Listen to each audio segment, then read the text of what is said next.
கர்த்தர் நல்லவர், அவரை நோக்கி உள்ளத்தின் ஆழத்திலிருந்து, தேவனே நீர் என்னோடு பேச வேண்டும் ஐயா. மனுஷனுடைய வார்த்தைகள் ஒருபோதும் எங்கள் வாழ்க்கையை மாற்றாது. தேவனுடைய வார்த்தைகள் வானமும் பூமியும் ஒளிந்து போனாலும் ஒளியாத ஜீவனுள்ள தேவனுடைய வார்த்தைகள் நம்முடைய வாழ்க்கையை உருவாக்கும். ஆண்டவருடைய எதிர்பார்ப்புக்கு நேராக தேவனுடைய வார்த்தை நம்மை நடத்தும். அவர் ஒருவர்தான் உயிருள்ள தெய்வம். ஆண்டவர் எங்களோடு பேச எங்களுடைய மனசை திறப்போமா? எங்களுடைய இருதயத்தை நாங்கள் திறந்து ஆண்டவர் எங்களோடு பேசும்படியாய் கர்த்தருடைய சமூகத்தில் எங்களை தாழ்த்தி ஒரு நிமிஷம் என்னோடு பேசும் ஆண்டவரே. உங்க சமூகத்தில் நாங்கள் தாகமாய் வந்திருக்கிறோம் தகப்பனே. மனுஷன் அப்பத்தினால் மாத்திரம் அல்ல, உம்முடைய வாயிலிருந்து புறப்படுகிற ஒவ்வொரு வார்த்தையினாலும் பிழைப்பான் என்று சொன்னீரே. எங்களை பிழைப்பூட்டும் ஐயா. வாரத்தின் முதலாவது நாளிலே எங்கள் ஆண்டவர் இயேசு உயிரோடு எழுந்த அந்த நாளிலே உம்முடைய வல்லமையின் அந்த ஜீவனை நினைவு கூர்ந்து இந்த இடத்திலே சபை கூடுகிறதை சிலர் விட்டு விடுகிறது போல நீங்களும் விட்டு விடாதிருங்கள் என்று சொன்ன வார்த்தைக்கு கட்டுப்பட்டு உங்க பிள்ளைகளாய் நாங்கள் கூடியிருக்கிறோம். எங்களோடு இடைப்படுங்க, எங்களோடு பேசுங்க, எங்க குறைகளை, குற்றங்களை, தவறுகளை கண்டித்து உணர்த்துங்கப்பா. உங்க வார்த்தைக்கு உண்மையாய் வாழ அடியேனையும் சபை பிள்ளைகளையும் இந்த செய்திகளை எங்கெல்லாம் கேட்கிறார்களோ அத்தனை பேரையும் உடைய கிருபை மூடிக்கொள்ளட்டும். இயேசுவின் திருநாமத்தில் ஆவியானோடு தாசையில் ஜெபிக்கிறோம் நல்ல பிதாவே, ஆமென். ஆண்டவருடைய வார்த்தையை நாங்கள் தியானிக்கும்படியாக வேதத்திலிருந்து பரிசுத்த வேதாகமத்தின் கடைசி ஜெபம், ஆண்டவருடைய ஊழியக்காரன், தேவனோடு இருந்த மனுஷன், தேவனுடைய அப்போஸ்தலனாகிய யோவானுடைய கடைசி ஜெபத்தை மையமாய் வைத்து இன்றைய நாளிலே தேவனுடைய வார்த்தையை நாங்கள் தியானிக்க போகிறோம். வெளிப்படுத்தலுடைய புத்தகம் 22வது அதிகாரம் 20வது வசனத்தில் ஆண்டவராகிய இயேசு சொல்லுகிறதையும் அதற்கு ஏற்ப யோவான் சொல்லுகிற காரியத்தையும் நாங்கள் வாசித்து வேத வசனத்தை நாங்கள் தியானிக்க போகிறோம். வாசிப்போமா? இவைகளை சாட்சியாக அறிவிக்கிறவர், ஆண்டவராகிய இயேசு சொல்லுகிறார், இவைகளை சாட்சியாக அறிவிக்கிறவர் மெய்யாகவே நான் சீக்கிரமாய் வருகிறேன் என்றார். மெய்யாகவே நான் சீக்கிரமாய் வருகிறேன் என்று தன்னுடைய ஊழியக்காரன், தன்னுடைய அப்போஸ்தலன், ஆண்டவரால் தெரிந்து கொள்ளப்பட்ட ஒரு தேவ மனுஷன் அவனுக்கு ஒரு வாக்குறுதியை கொடுக்கிறார்.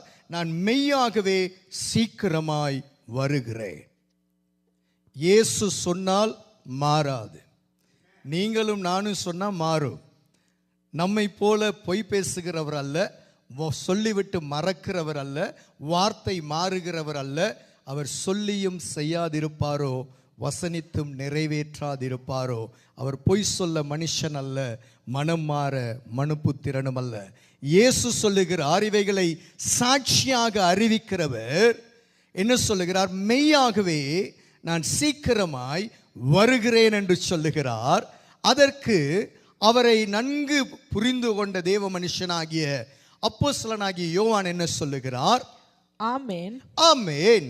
கர்த்தராகிய இயேசுவே வாரும். கர்த்தராகிய இயேசுவே வாரும். இதுதான் ஜெபம். கர்த்தராகிய இயேசுவே வாரும். உம்முடைய வருகைக்காக நான் காத்திருக்கிறேன். உம்முடைய வருகைக்காக நான் எதிர்பார்த்து கொண்டிருக்கிறேன். உம்முடைய வருகைக்காக என்னுடைய உள்ளம் ஏங்குகிறது. உம்முடைய வருகையை மையமாய் வைத்து என்னுடைய வாழ்க்கை ஓடிக்கொண்டு இருக்கிறது. உம்முடைய வருகையை குறித்த எண்ணங்கள் அனுதினமும் என்னுடைய வாழ்க்கையை அனலாக்கி கொண்டிருக்கிறது. மணவாளன் எப்பொழுது வருவார், மணவாட்டி எப்பொழுது இணைந்து கொள்ளுவாள் என்ற எண்ணங்களை பார்க்கிலும் நம்முடைய ஆண்டவராகிய இயேசு கிறிஸ்து என்கின்ற உண்மையுள்ள மணவாளனாகிய இயேசு வரும் பொழுது அவரோடு இணைந்து கொள்ளுகிற தேவ சபையாகிய அந்த மணவாட்டியை அலங்கரிக்க தேவன் தம்முடைய வார்த்தையை நமக்கு தந்திருக்கிறார்.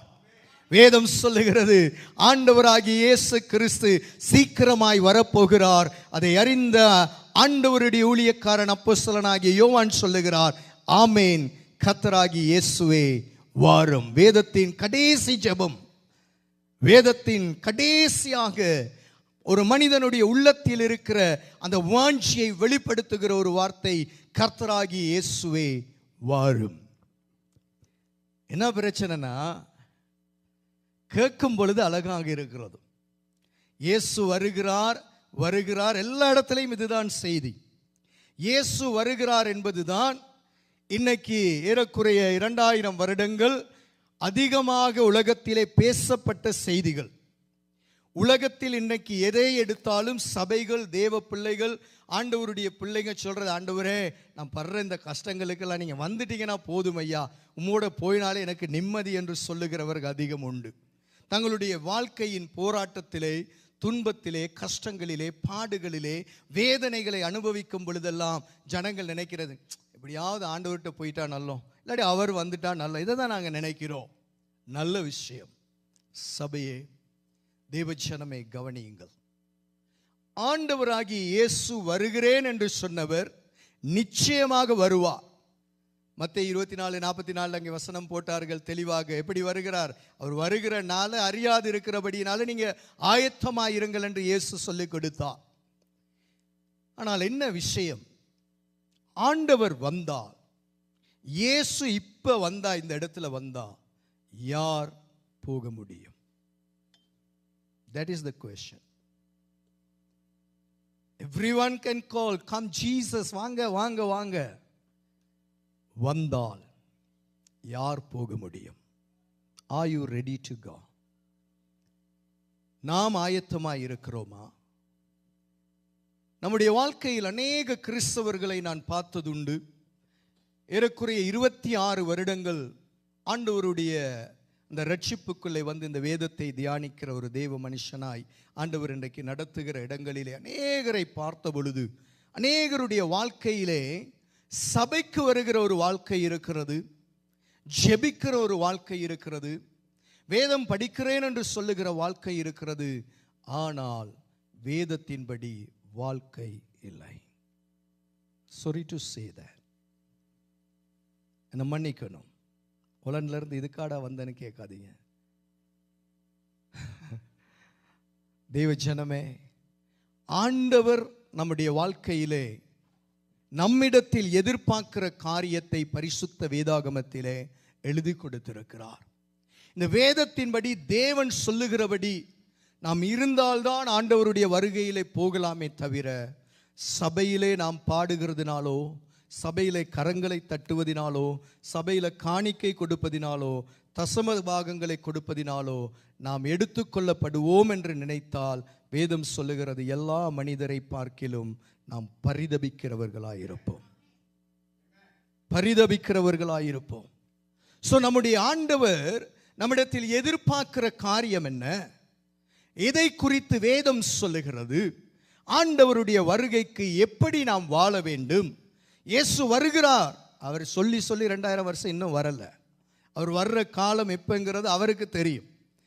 தேவனுடைய ஆதீனத்திலே இருக்கிற காரியங்களை அறிகிறது உங்களுக்கு அடுத்தது அல்ல என்று அப்போஸ்தலர் 1வது அதிகாரத்திலே இயேசு சொன்னது நமக்கு தெரியும். தேவனுடைய காரியங்களிலே, திட்டங்களிலே நாம் கரம் வைக்க முடியாது.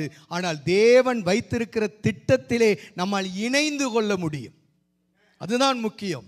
அதில் இணைந்து பயணிக்கிற பொழுதுதான் நம்முடைய வாழ்க்கையில் மாற்றம் வருமே தவிர, தேவனை நமக்கேற்றபடி மாற்ற முயற்சித்தோம் என்றால் நாம் பரிதபிக்கப்பட்டவர்களாய் மாறிவிடுவோம். கவனிக்கணும் தேவஜனமே, வேதம் சொல்லுகிறது, பிலிப்பியருடைய புத்தகம் 1வது அதிகாரம் 11வது வசனத்தை நாம் வாசிக்க போகிறோம். நீங்கள் கிறிஸ்துவின் நாளுக்கென்று. சரி, அதை வாசிக்க முதல்ல இன்னொரு வசனத்துக்கு போவோம். 1 தெசலோனிக்கேயருடைய புத்தகம் 4வது அதிகாரம் 15, 16, 17 வசனங்களை நாம் வாசிக்க போகிறோம். 1 தெசலோனிக்கேயர் 4வது அதிகாரம் 15 வாசிங்க. கர்த்தருடைய வார்த்தையை முன்னிட்டு நாங்கள் உங்களுக்கு சொல்லுகிறோம். அப்போஸ்தலனாகிய பவுல் பரிசுத்த ஆவியானவருடைய வழிநடத்தலினாலும் ஏவுதலினாலும் இந்த நிருபத்தை தெசலோனிக்க சபைக்கு எழுதும் பொழுது, பரிசுத்த ஆவியானவராகிய தேவன் ஒரு மிக முக்கியமான காரியத்தை சபைக்கு உணர்த்துகிறார். வெளியில் இருக்கிறவர்களுக்கல்ல, ஜனங்களுக்கு, ரட்சிக்கப்பட்டவர்களுக்கு, ஆண்டவரை அறிந்தவர்களுக்கு, ஆண்டவரை ஆராதிக்கிறவர்களுக்கு, சபையை கூடி வருகிறதான தேவ பிள்ளைகளுக்கு ஒரு சத்தியத்தை இங்கே வெளிப்படுத்தி பேசும் பொழுது ஆண்டவர் இன்றைய அந்த ஊழியக்காரன் என்ன சொல்லுகிறார் என்றால், ஆவியானவருடைய ஏவுதலினாலே கர்த்தருடைய வார்த்தையை முன்னிட்டு உங்களுக்கு சொல்லுகிறதாவது, கர்த்தருடைய வருகை மட்டும் உயிரோடு இருக்கும் நாம், கர்த்தருடைய வருகை மட்டும் உயிரோடு இருக்கிற நாம் நித்திரை அடைந்தவர்களுக்கு முந்திக் கொள்வதில்லை. நித்திரை அடைந்த, அதாவது கிறிஸ்துவுக்குள் மரித்தவர்கள், வார்த்தையின்படி வாழ்ந்து மரித்தவர்கள். கிறிஸ்தவ மதத்தில் மரித்தவர்களை பேசவில்லை. கிறிஸ்தவ சபையில வந்து கூட்டி ஆடி பாடிட்டு வெளியில வேண்டியபடி வாழ்ந்தவர்களை பேசவில்லை. வசனத்தின்படி வாழ்ந்தவர்களை வேதம் பேசுகிறோம். நல்லா கவனிக்கணும். ஆசீர்வாத செய்து என்னட்ட இருந்து வர்றது சரியான கம்மி. இதுதான் மெய்யான ஆசீர்வாதம் என்பதை நாம் புரிந்து கொள்ளுகிற, கர்த்தருக்குள் வாழுகிற, வாழ்க்கைகள் உருவாக்கப்படுகிற, ஆண்டவருடைய திட்டத்துக்குள் இணைக்கப்படுகிற ஒரு ஊழியத்தை தான் நம்முடைய வாழ்க்கையில் அதிகமாய் நாம் வாஞ்சிப்பது உண்டு. கர்த்தர் அதை செய்து கொண்டிருக்கிறார். தேவனுடைய வார்த்தைக்கு மகிமை உண்டாவதாக. தேவச்சனமே, ஆண்டவராகிய தேவன் தெளிவாய் சொல்லுகிறார் இங்கே தன்னுடைய ஊழியக்காரனை கொண்டு, எப்படியாம் வருகை மட்டும் உயிரோடு இருக்கிற நாங்கள் மரித்தவர்களுக்கு, கிறிஸ்துவுக்குள் மரித்தவர்களுக்கு முந்திக் கொள்வது கிடையாது. அப்படின்னா என்ன நடக்கும்? வாசிப்போம் 16வது வசனம். ஏனெனில் கர்த்தர் தாமே ஆரவாரத்தோடும், ஆரவாரம் 1, பிரதான தூதனுடைய சத்தத்தோடும், 2 தேவ எக்காலத்தோடும், 3 சாட்சிகளோடு ஆண்டவராகிய தேவன், அங்கே வானத்திலிருந்து என்று எழுதப்பட்டிருக்கிறது. ஆனால் சரியான ஒரு மொழிபெயர்த்தினுடைய அர்த்தம், பரலோகத்திலிருந்து அவர் இறங்கி வருவார். எங்க பூமிக்கு வரமாட்டார், மத்திய ஆகாயத்திலே அவர் தரிசனமாவார். இதை ரகசிய வருகை அல்லது இரண்டாவது வருகை என்று நாங்கள் பேசுவதுண்டு. ஆண்டவருடைய இரண்டாவது வருகையிலே அல்லது ரகசிய வருகையிலே அங்கே கிறிஸ்துவுக்குள் மரித்தவர்கள் முதலாவது எழுந்திருப்பார்கள். இந்த 3 சத்தம் இயேசுவினுடைய வெளிப்படுகையிலே, அந்த சத்தம் அந்த இளைப்பாறுதலிலே இருக்கிற ஆத்துமாவுக்கு தொனிக்கும் பொழுது அவர்களுக்கு உயிர்த்தெழுந்த சரீரம், தேவனிடத்திலிருந்து ஒரு ஜீவ ஆவி புறப்பட்டு அவர்களுக்கு ஒரு உயிர்த்தெழுந்த சரீரம் கொடுக்கப்பட்டு அவர்கள் உயிர்த்தெழுந்து மத்திய ஆகாயத்திலே இயேசுவோடு கூட இணைந்து கொள்ளுவார்கள். இது முதலாவது நடக்கிற காரியம்.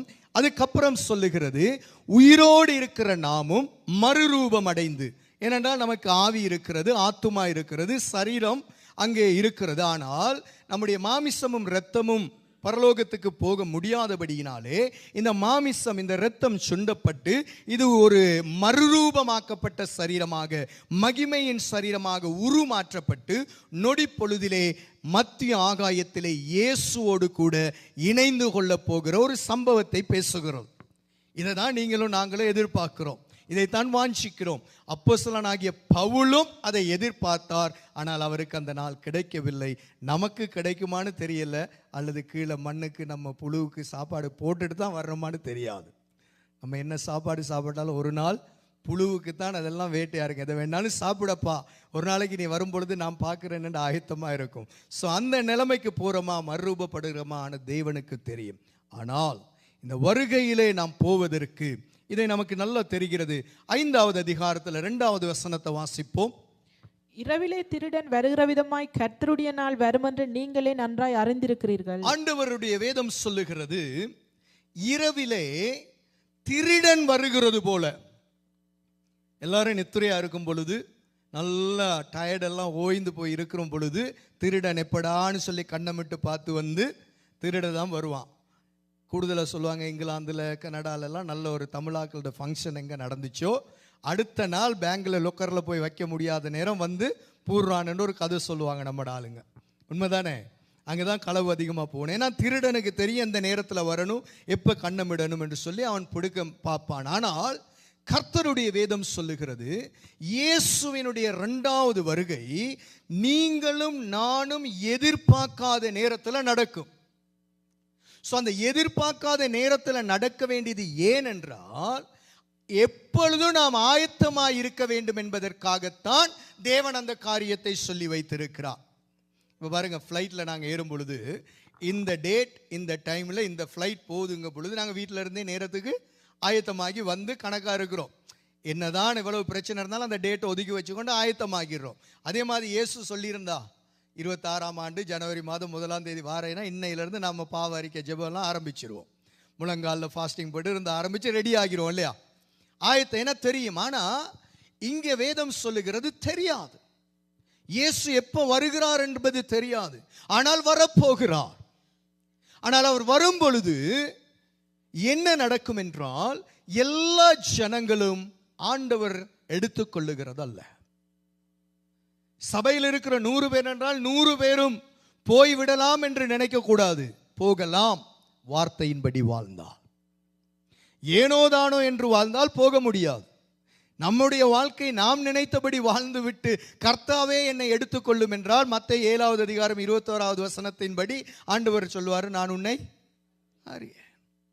ஸோ நம்முடைய வாழ்க்கை தேவனுடைய வார்த்தையின்படி வாழுவதற்கு நம்மை ஆயத்தப்படுத்துகிற இடம்தான் சபையை தவிர நாம் ஏனோதானோ என்று வந்துவிட்டு போகிற சபை அல்ல. சபை என்பது கர்த்தரை, ஆண்டவருடைய அந்த பிரசன்னத்தை தேவ பிள்ளைகள் அனுபவிக்கிற ஒரு நிலைமைக்கு கொண்டு செல்லுகிற, ஆயத்தப்படுத்துகிற ஒரு ஆபரேஷன் தியேட்டராக இருக்க வேண்டும்.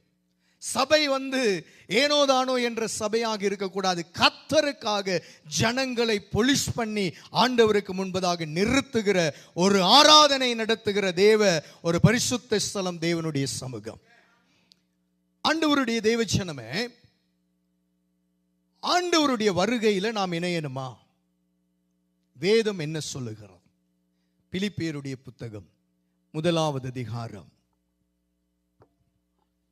11வது வசனத்தை நாம் வாசிக்க போகிறோம்.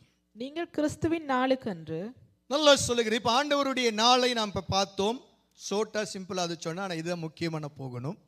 ஆண்டவர் வருகிறார் என்பது எல்லாருக்கும் தெரியும். இயேசு வருகிறார், வரப்போகிறார், நாங்க போக போகிறோம், எல்லாருக்கும் தெரியும். ஆனால் ஆண்டவர் வரும் பொழுது ஒரு மனுஷன் எடுத்துக்கொள்ளப்பட வேண்டும் என்றால் வேதம் சொல்லுங்க, அந்த கிறிஸ்துவின் நாளுக்கென்றால் அது ஆண்டவருடைய வருகையை குறிக்கிறது, ஆண்டவர் பிரசன்னமாகிற நாளை குறிக்கிறது, ஆண்டவர் நம்மை எடுத்துக்கொள்ளுகிற நாளை குறிக்கிறது. வாசியுங்கள். துப்புரவானவர்களும், நீங்கள் கிறிஸ்துவின் நாளுக்கென்று நம்பர் 1 துப்புரவானவர்களா இருக்கணும். அப்படின்னா என்ன அர்த்தம்?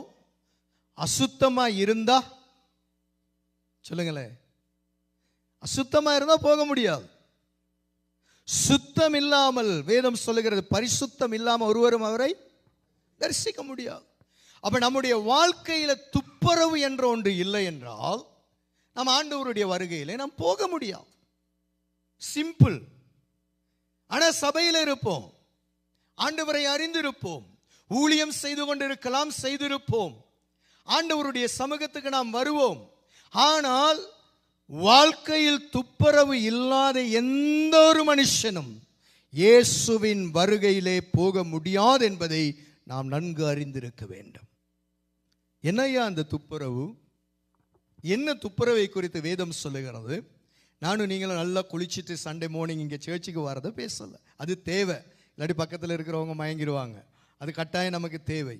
ஆனால் நம்முடைய துப்புரவு என்பது உள்ளான ஆத்துமாவிலே, உள்ளான இருதயத்திலே, நம்முடைய உள்ளிந்திரியங்களிலே தேவனுடைய வார்த்தையின்படி வாழ்க்கையை சரிபடுத்திக் கொள்ளுகிற, குறைகளை மாற்றிக்கொள்ளுகிற, தவறுகளை திருத்திக் கொள்ளுகிற, குற்றம் குறையோடு இருக்கிற வாழ்க்கையை வார்த்தையின்படி திருத்திக் கொள்ளுகிற ஒரு வாழ்க்கை தான் கர்த்தர் எதிர்பார்க்கிற துப்புரவாய் இருக்கிறது. ஆத்துமாவிலே எண்ணங்கள் துப்புரவா இருக்கணும். அநேகருடைய வாழ்க்கையில எண்ணங்கள் சரியில்லை என்றால் நம்முடைய வாழ்க்கையிலே கர்த்தர் நமக்கு நியமித்திருக்கிற ஓட்டத்திலே நாம் ஓட முடியாது. மத்தேயு 15வது அதிகாரம், மார்க்கு 7வது அதிகாரத்திலிருந்து எல்லாம் வாசிக்கும் பொழுது இந்த உள்ளுக்குள்ளே இருந்து புறப்பட்டு வருகிற சில காரியங்களை ஆண்டவராகிய தேவன் பேசுகிறார். வாசிப்போமா கொஞ்சம்? இங்க மறுபடி பிலிப்பியருக்கு வருவோம். மத்தேயுனுடைய சுவிசேஷ நற்செய்தி நூல் 15வது அதிகாரம் 16வது வசனத்திலிருந்து வேகமா வாசிப்போம். நீங்களும் இன்னும் உணர்வில்லாதவர்களா இருக்கிறீர்களா? நீங்களும் இன்னும் உணர்வில்லாதவர்களா இருக்கிறீர்கள். ஆண்டவருடைய பிள்ளைகளை, ஊழியர்களை, தேவ ஜனத்தை, அவரை பின்பற்றுகிறவர்களை ஆண்டவர் கேட்கிறார், நீங்களும் இன்னும் உணர்வில்லாம இருக்கிறீங்களா? ஏன்னா அங்க சதுசேயர் பரிசேயருக்கு இருக்கிற பிரச்சனை கை கழுவாம சாப்பிடுகிற பிரச்சனை. நம்ம ஆளுங்களுக்கு இருக்கிற பிரச்சனை பண்டி இறைச்சி சாப்பிடலாமா சாப்பிடக்கூடாதாங்கிற பிரச்சனை. ஒவ்வொருவருக்கும் ஒவ்வொரு பிரச்சனை. ஆனா இயேசு சொல்லுகிறார், நீங்களும் இன்னும் உணர்வில்லாதவர்களா இருக்கிறீர்களா? வாய்க்குள்ளே போகிறதெல்லாம் வயிற்றில் சென்று ஆசன வழியாய் கழிந்து போம் என்பதை நீங்கள் இன்னும் அறியவில்லையா? வாயிலிருந்து புறப்படுகிறவைகள் இருதயத்திலிருந்து புறப்பட்டு வரும். எங்க இருந்து புறப்படுகிறது? நம்முடைய அப்ப வாயில வார்த்தைகள் துப்புரவு இல்லைன்னா, நம்முடைய வாழ்க்கையில நம்ம டிராஃபிக்ல அல்லது டிரைவிங் பண்ணி போகும் பொழுது, ஒரு டிராஃபிக் டைம்ல அல்லது குறுக்க ஒரு வாகனம் போட்டார்னா ஒருத்தர், அப்ப தெரியும் நம்ம வார்த்தை துப்புரவு இல்லையான்னு. அவசரமா போய்கிட்டு இருக்கிறோம், குறுக்க டக்குன்னு ஒருத்தர் போடுறாரு, நம்ம வாயில இருந்து என்ன வார்த்தை வருது? அப்ப தெரியும் நம்ம வார்த்தை துப்புரவா இல்லையான்னு. நிறைய பேர்களோடு பயணித்து இருக்கிறேன்.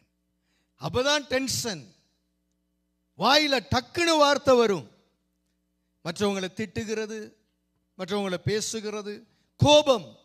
வார்த்தைகள்ல துப்புரவு இல்லை என்றால் அது நம்முடைய ஆவியிலே துப்புரவு இல்லை என்பது அர்த்தம். நம்முடைய ஆவி இன்னும் சரியான ரட்சிப்புக்குள் வரவில்லை என்பது அர்த்தம். அநேகருடைய எண்ணங்கள் சரியில்லாமல் இருக்கும் பொழுது எப்படி தேவன் இருதயத்தில் வாசம் பண்ண முடியும்? தேவனுடைய வருகையில் தேவன் எப்படி நம்மை எடுத்துக்கொள்ள முடியும்?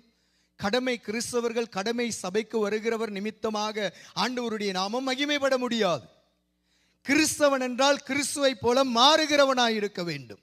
கிறிஸ்தவன் என்றால் கிறிஸ்துவின் சித்தம் செய்கிறவனாய் இருக்க வேண்டும். கிறிஸ்தவன் என்றால் கிறிஸ்துவின் வார்த்தையின்படி வாழ்க்கையை உருவாக்கி, தன்னையும் உருவாக்கி, தன் குடும்பத்தையும் உருவாக்கி, தன்னுடைய ஊழியங்கள், வேலைகளிலே, வியாபாரத்திலே, இருக்கிற ஸ்தலங்களிலும் மற்றவர்களை உருவாக்குகிறவன் தான் கிறிஸ்தவனை தவிர பைபிள் கையில் இருக்கிறவர்கள் எல்லாம் கிறிஸ்தவர்கள் அல்ல. தேவ ஜனமே, ஆண்டவருடைய வருகைக்கு நாம் போக வேண்டும் என்றால் ஆண்டவர் சொல்லுகிறார், வாயிலிருந்து புறப்படுகிறது இருதயத்திலிருந்து புறப்பட்டு வரும், அதுதான் மனுஷனை தீட்டுப்படுத்தும். ஒரு சில டிகிரிஸ் கொடுக்கிறார், வாசிங்கம்மா அதை டக்குன்னு வேகமா. எப்படியெனில் இருதயத்திலிருந்து பொல்லாத சிந்தனைகளும் என்ன வருதா? நம்ம இருதயம் எல்லாம் எப்படி இருக்கிறது? இது நம்ம ஆண்டவருடைய வருகைக்கு ஆயத்தம் பண்ணுகிற செய்தி. வருகிறார்னு சொல்லிட்டு போகிற செய்தி இல்லை, வந்தால் நாங்கள் போகிறது எப்படிங்கிற செய்தி. ரெண்டுக்கும் வித்தியாசம் விளங்குதா? எல்லாரும் சொல்லுகிறோம் வருகிறார். எப்படிப்பட்டவங்க போக முடியும்? போக ஆசையா இல்லையா? எனக்கு விருப்பம், என்னுடைய செய்திகளை எங்கெங்கெல்லாம் எங்கே போனாலும் யாரெல்லாம் கேட்கிறார்களோ அவர்கள் கர்த்தருக்குள்ளே உருவாகி போகணும் என்பதுதான் என்னுடைய வாஞ்சை. வாழ்க்கை மாற்றம் இல்லாத எந்த இடத்துக்கும் என்னுடைய ஊழியத்துக்கு கொண்டு போகாதீங்க ஆண்டவர் என்பதுதான் என்னுடைய ஜெபம். பேரளவில் ஊழியம் செய்யக்கூடாது ஐயா. எல்லாரும் ஊழியம் செய்கிறாங்க, நானும் செய்கிறேன். நோ, அப்படி செய்யக்கூடாது. நம்முடைய ஆண்டவருடைய வார்த்தையின்படி ஊழியம் செய்யணும். நம்முடைய ஊழியங்கள் ஜனங்களை உருவாக்கணும். ஆண்டவருக்கு முன்பதாக அப்படியே சைன் பண்ண வைக்கணும். எழும்பி பிரகாசி உன் ஒளி வந்தது, கர்த்தருடைய மகிமை உண்மையில் உதித்தது என்ற அந்த ஜீவனுள்ள வார்த்தையிலே ஜனங்களை உருவாக்குகிறவர்களாய் நாம் மாற வேண்டும். கர்த்தருடைய வேதம் குறைவற்றதும் ஆத்துமாக்களை உயிர்ப்பிக்கிறதுமாயிருக்கிறார். அந்த வேதம் வரும் பொழுது நம்மை உருவாக்கும், நம்மை அனலாக்கும். அந்த அக்கினி நம்மளை சூழ்ந்து கொள்ளும் பொழுது நாம் கர்த்தருக்குள்ளே பலன் கொள்ள முடியும். தேவ பிள்ளையே, ஆண்டவர் சொல்லுகிறார், இருதயத்திலிருந்து என்ன வருகிறதா? பொல்லாத சிந்தனைகளும், கொலை பாதகங்கள், விபச்சாரங்கள், வேசித்தனங்கள், களவுகள், பொய் சாட்சிகள், தூசணங்களும் புறப்பட்டு வரும். இதுதான் என்ன செய்யுமா மனுஷனை? நாங்கள் எங்கே எப்படி இருக்கிறோம் தேவ பிள்ளைங்களே? ஊழியம் செய்யலாம், செய்யாமல் இருக்கலாம், சபைக்கு வரலாம், போகலாம். இந்த நிலைமை நம்முடைய இருதயத்தில் இருந்தால் நம்முடைய ஆத்துமா தேவனுடைய வருகையில் போக முடியாது. பைபிள் தெளிவாய் சொல்லுகிறது, இயேசுவின் வருகைக்கு நாங்கள் ஆயத்தமாகணும்னா துப்புரவான இருதயம் நமக்கு இருக்கணும். நம்முடைய எண்ணங்கள் துப்புரவா இருக்கணும். நம்முடைய சுத்தமான இருதயத்திலிருந்து வேதம் சொல்லுகிறது, இருதயத்தின் நிறைவினால என்ன செய்யும்? வாய் பேசும். அப்ப இங்கிருந்து தான் புறப்பட்டு வருகிறது. மத்தேயு 12:36 வேதம் சொல்லுகிறது, மனுஷன் பேசுகிற எந்த ஒரு வீணான வார்த்தையை குறித்து நியாய தீர்ப்பு நாளிலே கணக்கு கொடுக்க வேண்டும். ஆனால் நம்ம கார் ஓடும் பொழுது ஒருத்தர் குறுக்க போட்டுனா டக்குன்னு வார்த்தை வருது, ஆனால் கணக்கு கொடுக்கணும். ஆவியில சுத்தம் இல்லை என்றால் கர்த்தருடைய வருகையில போக முடியாது. ஸோ சர்ச்சில் நம்ம அல்லேலூயா சொல்லுகிறோம், பிரைஸ் தி லார்ட் பிரதர்னு சொல்லுகிறோம், பிரைஸ் தி லார்ட் சிஸ்டர்னு சொல்லுகிறோம். வெளியில மற்றவர்களை குறித்து என்ன பேசுகிறோம்? வேதம் சொல்லுகிறது, புறங்கூறுகிறவன் மதிகேடன். மதிகேடனுடைய ஜெபத்தை கர்த்தர் கேட்க மாட்டார். ஆண்டவருடைய சமூகத்திலே பிரசங்கி 5வது அதிகாரம் சொல்லுகிறது, நீங்கள் தேவனுடைய சமூகத்துக்கு தேவாலயத்துக்கு போகும் பொழுது உன்னுடைய நடையை நீ காத்துக்கொள். நம்முடைய ஜேர்னி எங்க ஸ்டார்ட் பண்ணுதோ, சபைக்கு வருவதற்கு வீட்டிலேயே நம்முடைய ஒழுங்கு ஆயத்தம் பண்ணப்பட வேண்டும். நம்முடைய எண்ணங்கள் சரிப்படுத்தப்பட வேண்டும், வார்த்தைகள் சரிப்படுத்தப்பட வேண்டும், கிரியைகள் சரிப்படுத்தப்படணும். உடுப்பு அழகா உடுத்திக்கிட்டு வாரதுனால நம்ம பரலோகம் போக முடியாது. லாசரு என்கின்ற ஒரு பிச்சைக்காரண்ட கதை தெரியும். அவனோட உடுப்பு நம்மளமாய் கோட்டு சூட்டோடையா இருந்தாரு. லூக்கா 16வது அதிகாரத்தில் வாசிக்கிறோம் இல்லையா, ஒரு ஐஸ்வர்யவானுடைய ஒரு லாசரு என்கின்ற ஒரு தரித்திரனுடைய கதை. ஐஸ்வர்யவான் சம்பிரமமா வாழ்ந்தானாம், எல்லாத்தையும் அனுபவித்தான். சும்மா அந்த மாதிரி உடுப்பு உடுத்தி இருந்திருப்பான். ஆனா என்ன செய்யல, போக முடியல. இளைப்பாறுதலுக்கு யாரு போனது? உடுப்பு அல்ல நம்மை தீர்மானிக்கிறது, தேவனுடைய வார்த்தை தான் நம்மை தீர்மானிக்கும். நம்முடைய ஆடைகளை பார்த்து நாம் கணக்கெடுக்க கூடாது. அதனால தான் தெளிவாக வேதத்தில் எழுதப்பட்டிருக்கு, பொண்ணை போட்டு வஸ்திரம் போட்டு வர்றவனை நீ மேலே வைக்கிற, தரித்திரனை கீழே வைக்கிற, அப்படி நடத்தாதுன்னு. ஸோ நம்முடைய கண்ணின் பார்வைகள் மற்றவர்களை கணக்கெடுக்கிறது அவர்களுடைய அலங்காரத்தில் அல்ல, அவர்களுடைய வாழ்க்கை முறையிலே, நம்முடைய வாழ்க்கையிலே அவர்களை நாம் கணக்கு மதிக்கணும். தேவச்சனமே, ஆண்டவருடைய வேதம் சொல்லுகிறது, இயேசுவின் வருகைக்கு நாம் துப்புரவானவர்களாய் இருக்கணும். நம்முடைய ஆத்துமா துப்புரவா இருக்கணும், நம்முடைய எண்ணங்கள் சரியா இருக்கணும், நம்முடைய எண்ணங்கள் பரிசுத்தமா இருக்கணும், நம்முடைய எண்ணங்கள் கர்த்தரை மகிமைப்படுத்துகிறதா இருக்க வேண்டும். நாம் புசித்தாலும் குடித்தாலும் எதை செய்தாலும் தேவனுடைய நாமத்தின் மகிமைக்கென்று செய்யுங்கள் என்று வேதம் சொல்லுகிறார். சில நேரம் கடுமையான உபதேசங்களை கேட்டு அநேகர் பின்வாங்கி போகலாம், சபைக்கு வராம இருக்கலாம், இந்த சபைக்கு போனா எங்களை அடிச்சு நொறுக்கிறாங்கன்னு சொல்லலாம். அதை பற்றி ஒருபோதும் கவலைப்படக்கூடாது. சத்தியத்துக்கு நேராக ஜனங்களை நடத்த வேண்டும். ஏனென்றால் வேதம் சொல்லுகிறது, கர்த்தருடைய சபை சத்தியத்துக்கு தூணும் ஆதாரமுமாயிருக்கிறது. தேவன் தம்முடைய சொந்த இரத்தத்தில் சம்பாதித்த சபையை தேவன் கட்டுவார், மனுஷன் கட்டுகிறதல்ல. எங்கே வசனத்துக்கு முக்கியத்துவம் இருக்கிறதோ, எங்கே வசனத்தின்படி வாழ்க்கைகள் கட்டப்படுகிறதோ, எங்கே வசனத்துக்கு நடுக்கம் இருக்கிறதோ, அங்கே கர்த்தருடைய வல்லமை அபரிவிதமாய் இறங்கும். வேதம் சொல்லுகிறது, ஏசாயா 66வது அதிகாரத்தை வாசிக்கும் பொழுது, வானமின் சிங்காசனம், பூமி என்னுடைய பாதபடி, இவையெல்லாம் என்னுடைய கரம் சிருஷ்டிக்கலாம், நீங்க எப்படி என்னை சிருஷ்டிப்பீங்க ஒரு ஆலயத்தை கேட்ட தேவன் சொல்லுகிறார். ஆனாலும் என் வசனத்துக்கு நடுங்குகிறவனை நான் நோக்கி பார்ப்பேன். தேவனுடைய வார்த்தைக்கு ஒரு நடுக்கம் இருக்கணும், பயம் இருக்கணும். தேவ பயம் நம்முடைய வாழ்க்கையில இருந்தால், யோபுவினுடைய வாழ்க்கையை போல நம்முடைய வாழ்க்கையிலே என்ன சூழ்நிலை வந்தாலும் தேவனுடைய வல்லமையை நாம் பார்க்க முடியும், அனலாகிறதை பார்க்க முடியும். கர்த்தர் நம்மை நடத்துவார். ஆண்டவருடைய வருகைக்கு நாம் ஆயத்தமாக வேண்டும் என்றால் நம்முடைய வாழ்க்கையில எண்ணங்கள் துப்புரவா இருக்கணும். அநேக வாலிப பிள்ளைங்க, ஸ்கூலுக்கு போகிற பிள்ளைங்க இருக்கிறீங்க, வெளியில படிக்கிற பிள்ளைங்க இருக்கிறீங்க. சபைக்கு அம்மா அப்பாவோட வரும் பொழுது, சபைக்கு வரும் பொழுது, பாஸ்டர் அங்கிளை காணும் பொழுது, இப்படியெல்லாம் நடக்கும் பொழுது நல்லா பேசுவோம், பயமாக பேசுவாங்க.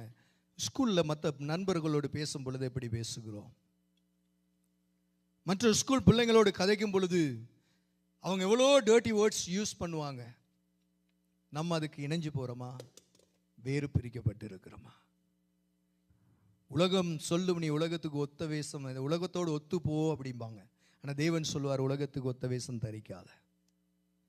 உலகத்துக்கும் நமக்கும் வித்தியாசம் உண்டு. மத்தேயு 16:26 சொல்லுகிறது, மனுஷன் உலகம் முழுவதையும் ஆதாயப்படுத்தினாலும் தன் ஜீவனை அவன் நஷ்டப்படுத்தினால் அதற்கு ஈடாக எதை கொடுப்பான்? கர்த்தருடைய வருகைக்கு நம்முடைய சொற்கள் துப்புரவா இருக்கணும், நம்முடைய இருதயத்தின் எண்ணங்கள் துப்புரவா இருக்கணும், நம்முடைய வாழ்க்கை துப்புரவா இருக்கணும், நம்முடைய கரங்கள், நம்முடைய கிரியைகள் துப்புரவா இருக்கணும். கள்ளத்தனமான காரியங்கள், அற்ப லாபங்கள், சொற்ப ஆதாயத்திற்காக ரட்சிப்பை இழக்கக்கூடாது ஐயா. பிலேயாமை போல நாம் இருக்கக்கூடாது. பிலேயாமுடைய வாழ்க்கையில அந்த ராஜாவினுடைய அந்த அங்கீகாரத்துக்கும் அவருக்கு கிடைக்கிற காணிக்கைகளுக்காக தவறான உபதேசம் செய்து இஸ்ரவேல் ஜனங்களை சீரழித்து போட்டார். நம்முடைய வாழ்க்கை அப்படி அல்ல.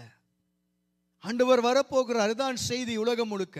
இன்னைக்கு இப்ப வந்தா, இயேசு வந்தா உங்களால போகிறதற்கு முடியுமா? Are you ready to go? ஆயத்தமா இருக்கிறோமா? அந்த ஆயத்தம் இல்லை என்றால் கிறிஸ்தவ வாழ்க்கையில பிரயோஜனம் கிடையாது. இஸ்லாமியர்கள் இவ்வளவு எல்லாம் ஆர்குமெண்ட் பண்ணுகிறார்கள் அல்லவா? இஸ்லாமியர்கள் கிறிஸ்தவ பைபிளை யாராவது வைத்திருக்கிறத கண்டா அவர்களோடு போட்டி போட்டு கதைக்கிறதுக்கு தானே வாக்குவாதம் பண்ண வர்றாங்க அல்லவா? ஆனா அவர்கள்ட்ட கேளுங்க, இப்ப நீ செத்தா நீ பரலோகம் போவியான்னு கேளுங்க. அவர்கள் சொல்லுவதெல்லாம் இன்சா அல்லாஹ். கடவுளுக்கு தான் தெரியும். கடவுளுக்கு சித்தமா இருந்தாதான். ஐயா, இயேசு நமக்கு உத்தரவாதம் கொடுத்திருக்கிறார். நானும் போவது உங்களுக்கு நலமாயிருக்கும். நான் போனா பரிசுத்த ஆவியானவரை அனுப்புவேன், அவர் உங்களை ஆயத்தம் பண்ணதை எல்லாம் சொன்னாரு.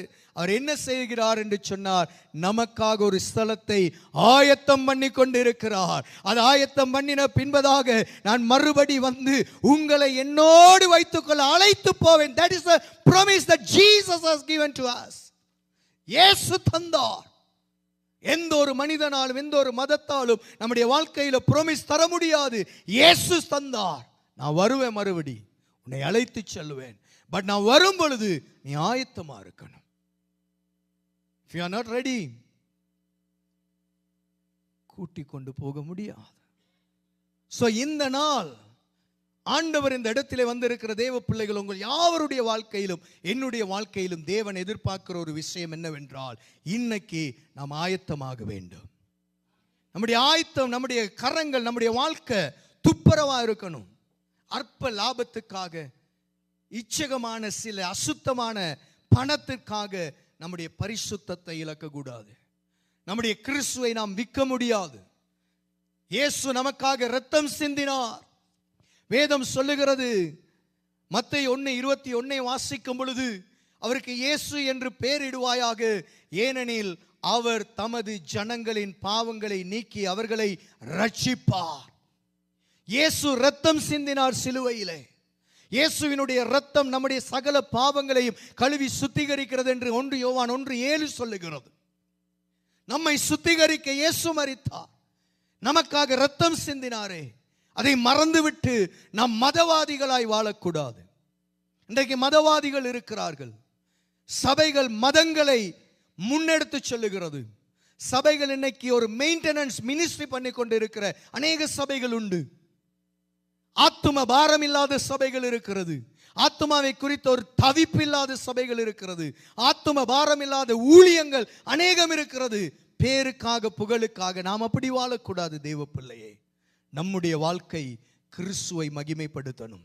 கிறிஸ்துவின் இருதய துடிப்பு நமக்குள் இருக்கணும். அழிந்து போகிற ஆத்துமாக்களை தேடி செல்லுகிற உணர்வு நமக்கு இருக்கணும். கல்லறையில இருந்த பிசாசு பிடித்த ஒரு லேகியோன் என்ற பிசாசு பிடித்திருந்த ஒரு மனிதனை தேடி அலைகள் அடித்தாலும், கடை கொந்தளித்தாலும், காற்று அடித்தாலும் இயேசு தேடி சென்றார் அல்லவா? நாம் தேடுகிறோமா? நம்முடைய இருதய துடிப்பு அப்படி இருக்கிறதா? ஆண்டவருடைய வருகையிலே நாம் போக வேண்டும் என்றால் ஆத்தும பாரம் நம்மை ஏவ வேண்டும். இரவும் பகலும் அழிகிற ஜனங்களை மீட்கணும். இயேசு வந்தால் நான் போய்கிறேன் என்பது சுயநலம். இயேசு வந்தால் மற்றவர்களை அழைத்து செல்வேன் என்பது பொது நலம். எது நமக்கிட இருக்கிறது? இயேசுவின் வருகைக்கு ஜனங்களை ஆயத்தப்படுத்த ஊழியமா, ஜனங்களை வைத்து எங்களுக்காக பேரை புகழை சம்பாதிக்கிறதற்கு ஊழியமா? நாம் எதை செய்கிறோம்? நம்முடைய வாழ்க்கையிலே கர்த்தருடைய வருகையிலே ஜனங்களை ஜொலிக்க பண்ணணும். ஆண்டவருடைய வருகைக்கு துப்புரவானவர்களாய் உருவாக்க வேண்டும். கர்த்தருடைய வேதம் அதை செய்யும். கர்த்தருடைய வேதம் அதை செய்யும். சங்கீதம் 119:25 பக்தன் சொல்லுகிறார், என் ஆத்துமா மண்ணோடு ஒட்டி கொண்டு இருக்கிறது, உம்முடைய வசனத்தின்படி என்னை உருவாக்கும், என்னை விடுவியும், என்னை தப்புவியும், என்னை காப்பாற்றும். மண்ணோடு ஒட்டி கொண்டு இருக்கிறது. மீன்ஸ் இந்த உலகத்தோடு, உலக ஆசாபாசங்களோடு என் இருதயம் பதிந்து இருக்கிறது ஆண்டவரே. இந்த உலகத்துக்கு ஏற்றபடி என்னுடைய வாழ்க்கை ஓடிக்கொண்டிருக்கிறது. உம்முடைய வசனத்தை அனுப்பி, உம்முடைய அக்கினியை அனுப்பி அதை சுட்டெரித்து என்னை உருவாக்கும் ஐயா. தேவ பிள்ளையே, ஆண்டவர் எதிர்பார்க்கிறதெல்லாம் நம்முடைய வார்த்தையில துப்புரவு, நம்முடைய எண்ணங்கள்ல துப்புரவு, நம்முடைய கிரியைகளிலே துப்புரவு. அசுத்தங்கள் அல்ல. அசுத்தங்களோடு இருக்கிறவன் கர்த்தரண்டையிலே போக முடியாது. நான் இலங்கையில் அநேக நேரங்களில் பார்க்கும் பொழுது அநேகர் ஊழியங்கள் இருக்கிறவங்க சில பேருக்கு வெத்தலையை விட முடியாது. வெத்தலையோட வந்து மூப்பரும்பாங்க சபையில். சில பேருக்கு தனிமையாக கள்ளத்தனம் அடிக்கிற பீடியை விட முடியாது. சில பேருக்கு ஒரு சொட்டு அடிக்கிறது விட முடியாது. ஆனால் இயேசு வரும் பொழுது போயிடுவேன் என்று சொல்லுவார்கள். அற்பமான காரியத்தையே விட முடியாதவன் அந்த விலையேற பெற்ற தெய்வத்தை எப்படி ஐயா பார்க்க முடியும்? பரிசுத்தம் இல்லாமல் ஒருவரும் அவரை தரிசிக்க முடியாது. ஆண்டவருடைய வருகையிலே பரிசுத்தவான்கள் தான் ஆண்டவருடைய வருகையில் எடுத்துக்கொள்ளப்படுவார்கள். 11வது வசனம் 2வது பகுதியை வாசிங்கம்மா. இடரல் அற்றவர்களுமாய் இருக்கவும் வேண்டும். என்ன செய்யணுமா? 2வது காரியம், இன்னைக்கு உலகமெங்கிலும் கிறிஸ்தவ சபைகளுக்குள்ள மிக அதிகமாக இருக்க வேண்டிய ஒரு விஷயம் இது. இடரலற்ற ஒரு வாழ்க்கை.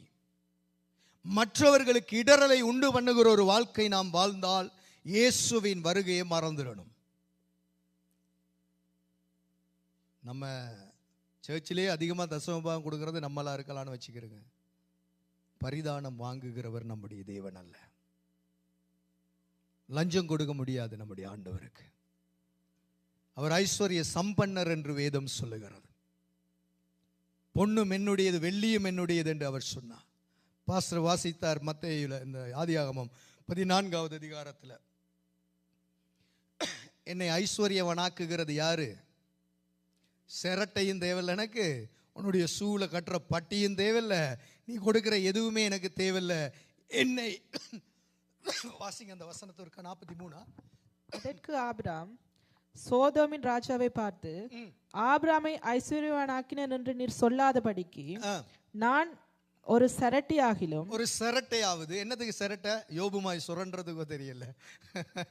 ஒரு சரட்டை ஆகிலும் பாதரட்சையின் வாரை ஆகிலும் உமக்கு உண்டானவைகளில் ஜாதொன்றையாகிலும் எடுத்துக்கொள்ளேன் என்று 3 காரியம் சொல்றாரு. சரட்டை, பாதரட்சையின் வார், 3வது அவருக்கு இருக்கிற எந்த ஒரு சொத்து கூட எனக்கு வேண்டாம் ஐயா.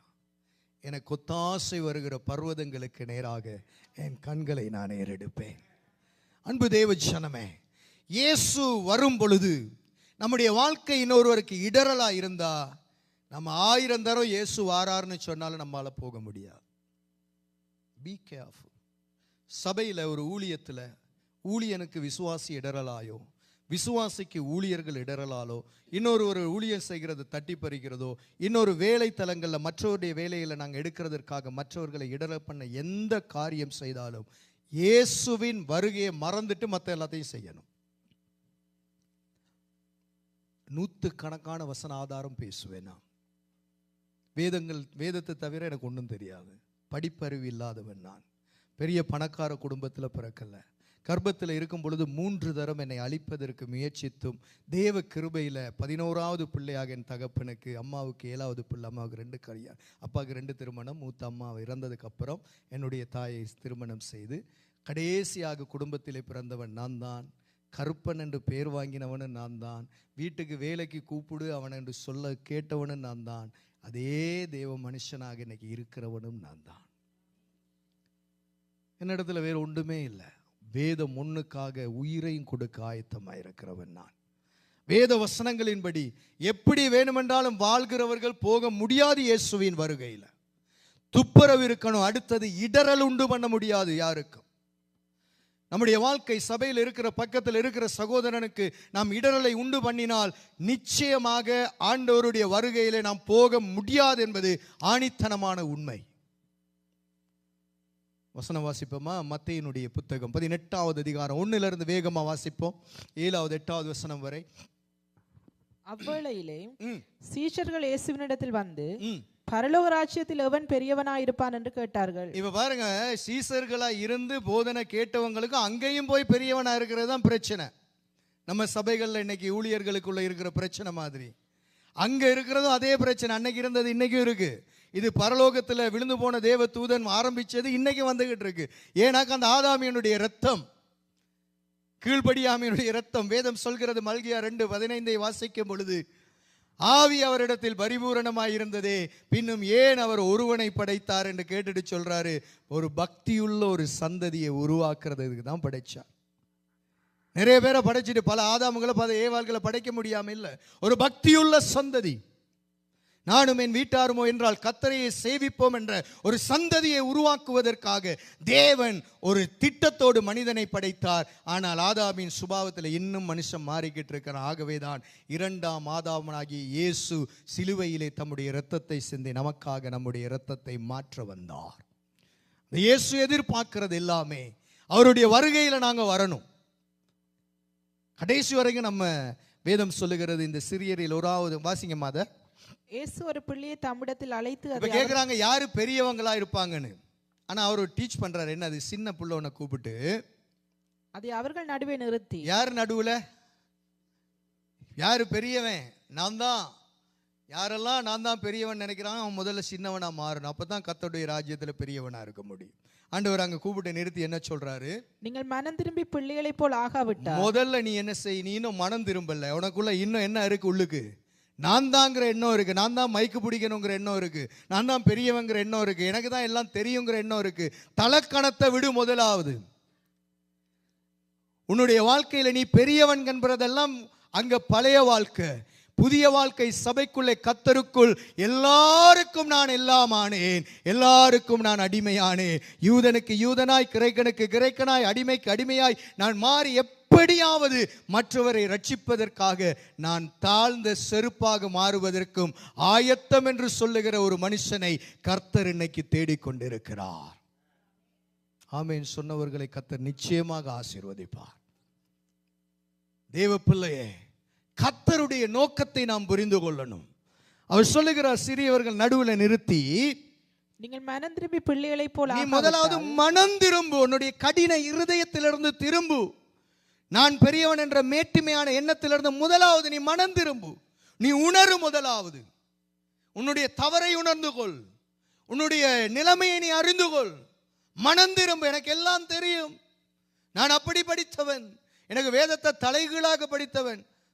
சாய்க் நாய்க்கர் என்பவர் அப்படிதான் சொல்லுவார் பப்ளிக் மீட்டிங்ஸ்ல எல்லாம். இஸ்லாமியர், எங்களுக்கு வேதம் உங்களை விட தெரியுங்கிறாரு. அதனால தான் பிரச்சனை. எவெல்லாம் தெரியுங்கிறாரோ அவருக்கு தான் பிரச்சனை.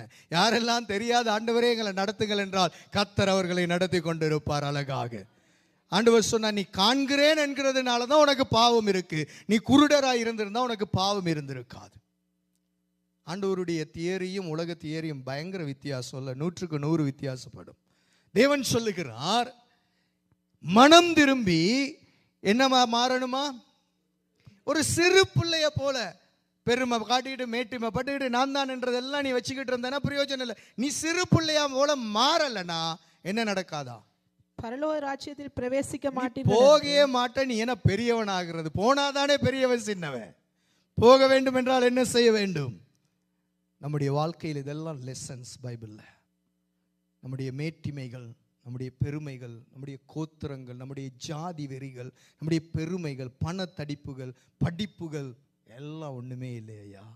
கிறிஸ்து தான் நமக்கு எல்லாமே, கிறிஸ்து தான் நமக்கு எல்லாமே. அந்த கிறிஸ்து சொல்லுகிறா, நீ முதலாவது மனம் திரும்பு. இன்னைக்கு மனம் திரும்புவோம். நம்ம என்னையும் சேர்த்து உங்களையும் சேர்த்து நாங்கள் எல்லாருமா ஏதாவது ஒரு குறை நம்மகிட்ட இருக்கும். நான் இப்படி பிரசங்கம் பண்ணுறேன்னா நீங்கள் நினைக்காதீங்க இவர் எல்லாம் சரி, நான் உங்களை விட ஒரு தாழ்ந்த, ஒன்றுக்கும் தகுதி இல்லாத ஒரு மனுஷன். எனக்கு இருக்கிற ஒரே தகுதி தேவனுடைய வார்த்தை தான். அது இல்லைன்னா நான் ஒன்றுமே கிடையாது. பாஸ்டர் என்னை இன்னைக்கு அழைத்தது, என்னுடைய பிரசங்கங்கள் நிறைய கேட்டிருக்கிறாங்க. அவர் அதாவது நல்ல அன்பாக பழகி எத்தனையோ காரியங்களை வேதத்திலிருந்து நாங்கள் பேசுகிறதுனால வேதம் நம்மை இணைத்து இருக்கிறது. அதுதான் இன்னைக்கு நம்ம இங்கே மத்தியில் கொண்டு வந்த, வேறு ஒன்றுமே கிடையாது. பெரிய படித்தவன் யாராக இருந்தாலும் கொண்டாந்து நிரப்பி மைக்க கொடுப்பீங்களா, பலிபீடம் கொடுப்பீங்களா? பெரிய பணக்காரரை கொண்டாந்து சும்மா உலகத்தில் இருக்கிற கொண்டாந்து கொடுப்பீங்களா பாஸ்டர்? இல்லை. தேவனுடைய ஒரு ஊழியக்காரன் வேதம் இருக்கிறது என்ற ஒரு நம்பிக்கையில் தான் கொண்டு வந்ததுன்னு. அப்போ நமக்கு இருக்க ஒரே சொத்து சத்திய வேதம்.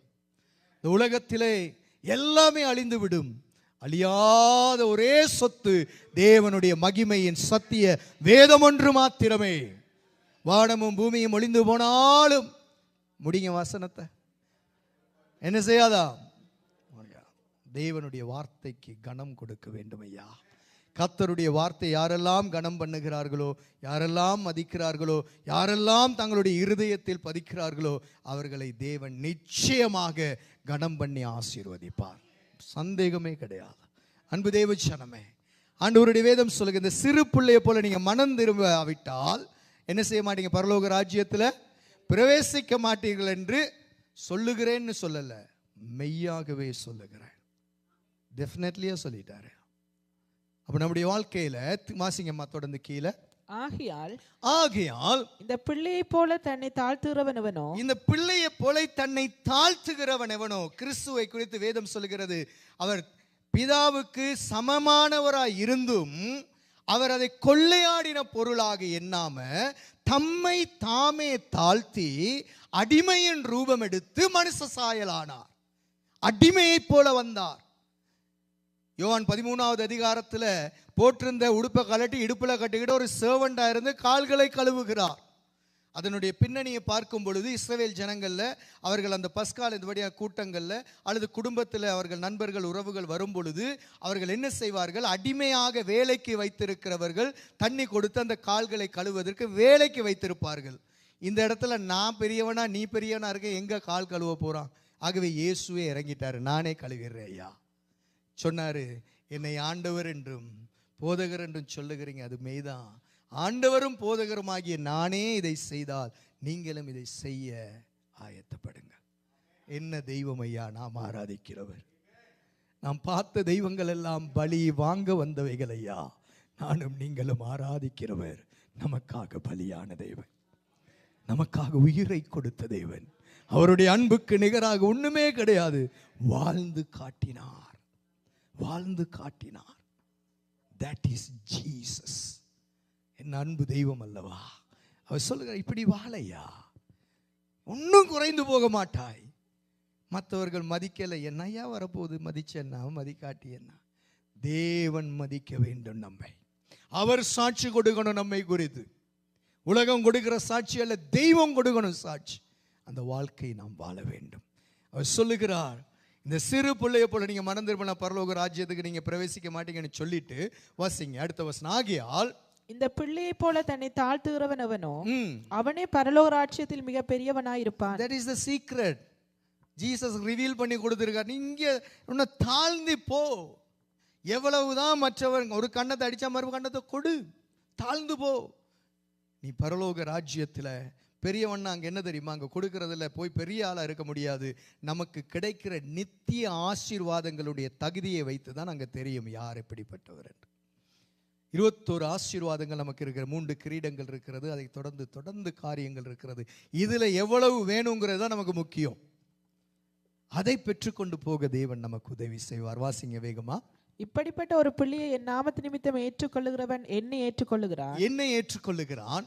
என்னிடத்தில் விசுவாசமாயிருக்கிற இந்த சிறியரில், நல்ல கவனிங்க, என்னிடத்தில் விசுவாசமாய் இருக்கிற இந்த சிறியரில் ஒருவனுக்கு ஒருத்திக்கு ஒரு பிள்ளைக்கு ஒரு தாய்க்கு ஒரு தகப்பனுக்கு இடரல் உண்டாக்குறவனவனோ, இடரலை உண்டு பண்ணுகிறவன். கிறிஸ்துவை விட்டு விலகுவதற்கு எந்த ஒரு மனுஷன் இடரல் உண்டு பண்றானோ, இன்னைக்கு நிறைய சபைகள்ல நிறைய ஜனங்கள் வெளியில போயிருக்காங்க.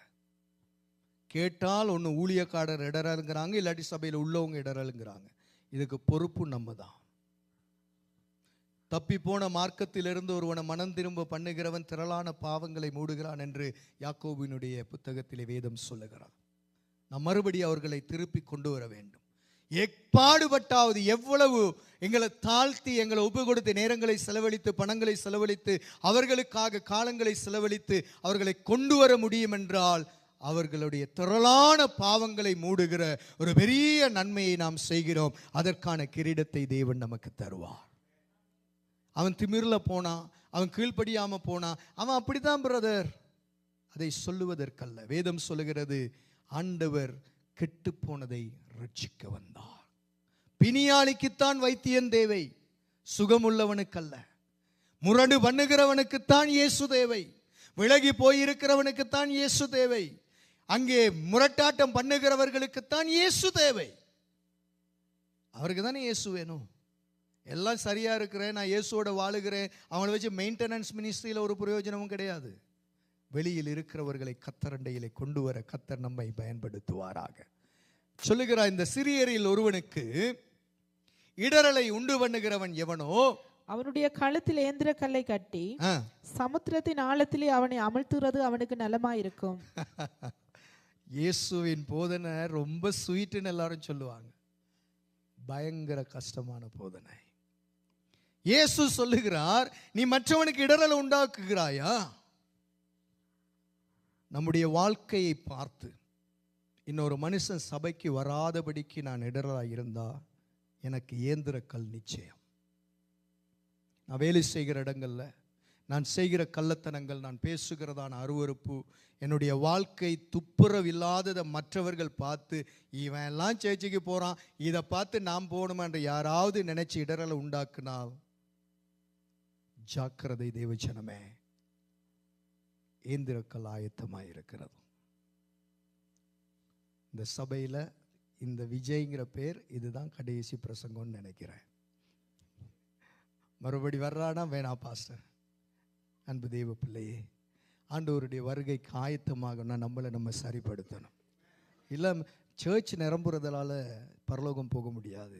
வார்த்தையின்படி வாழ்க்கை சரிபட்டால் நிச்சயமாக போக முடியும். நல்லா கவனிக்கணும். ஆண்டவர் சொல்லுகிறார் தெளிவாக, சிறியரில் ஒருவனுக்கு இடரலை உண்டு பண்ணினா. ரோமருடைய புத்தகம் 1வது அதிகாரத்தில் நாங்கள் வாசிக்கிற எழுதியிருக்கிறபடி ஆண்டவருடைய பிள்ளைகள் நிமித்தம்தான் மற்றவர்களுக்கு மத்தியில் தேவனுடைய நாமம் தூசிக்கப்படுகிறது. இடரலை உண்டு பண்ணுகிறோம். இன்னைக்கு நம்முடைய சபைகளை குறித்த எல்லா விஷயமும் வெளியில் உள்ள குடும்பங்களுக்கு தெரியும். அத்தனை விஷயமும் தெரியும் என்ன நடக்குது.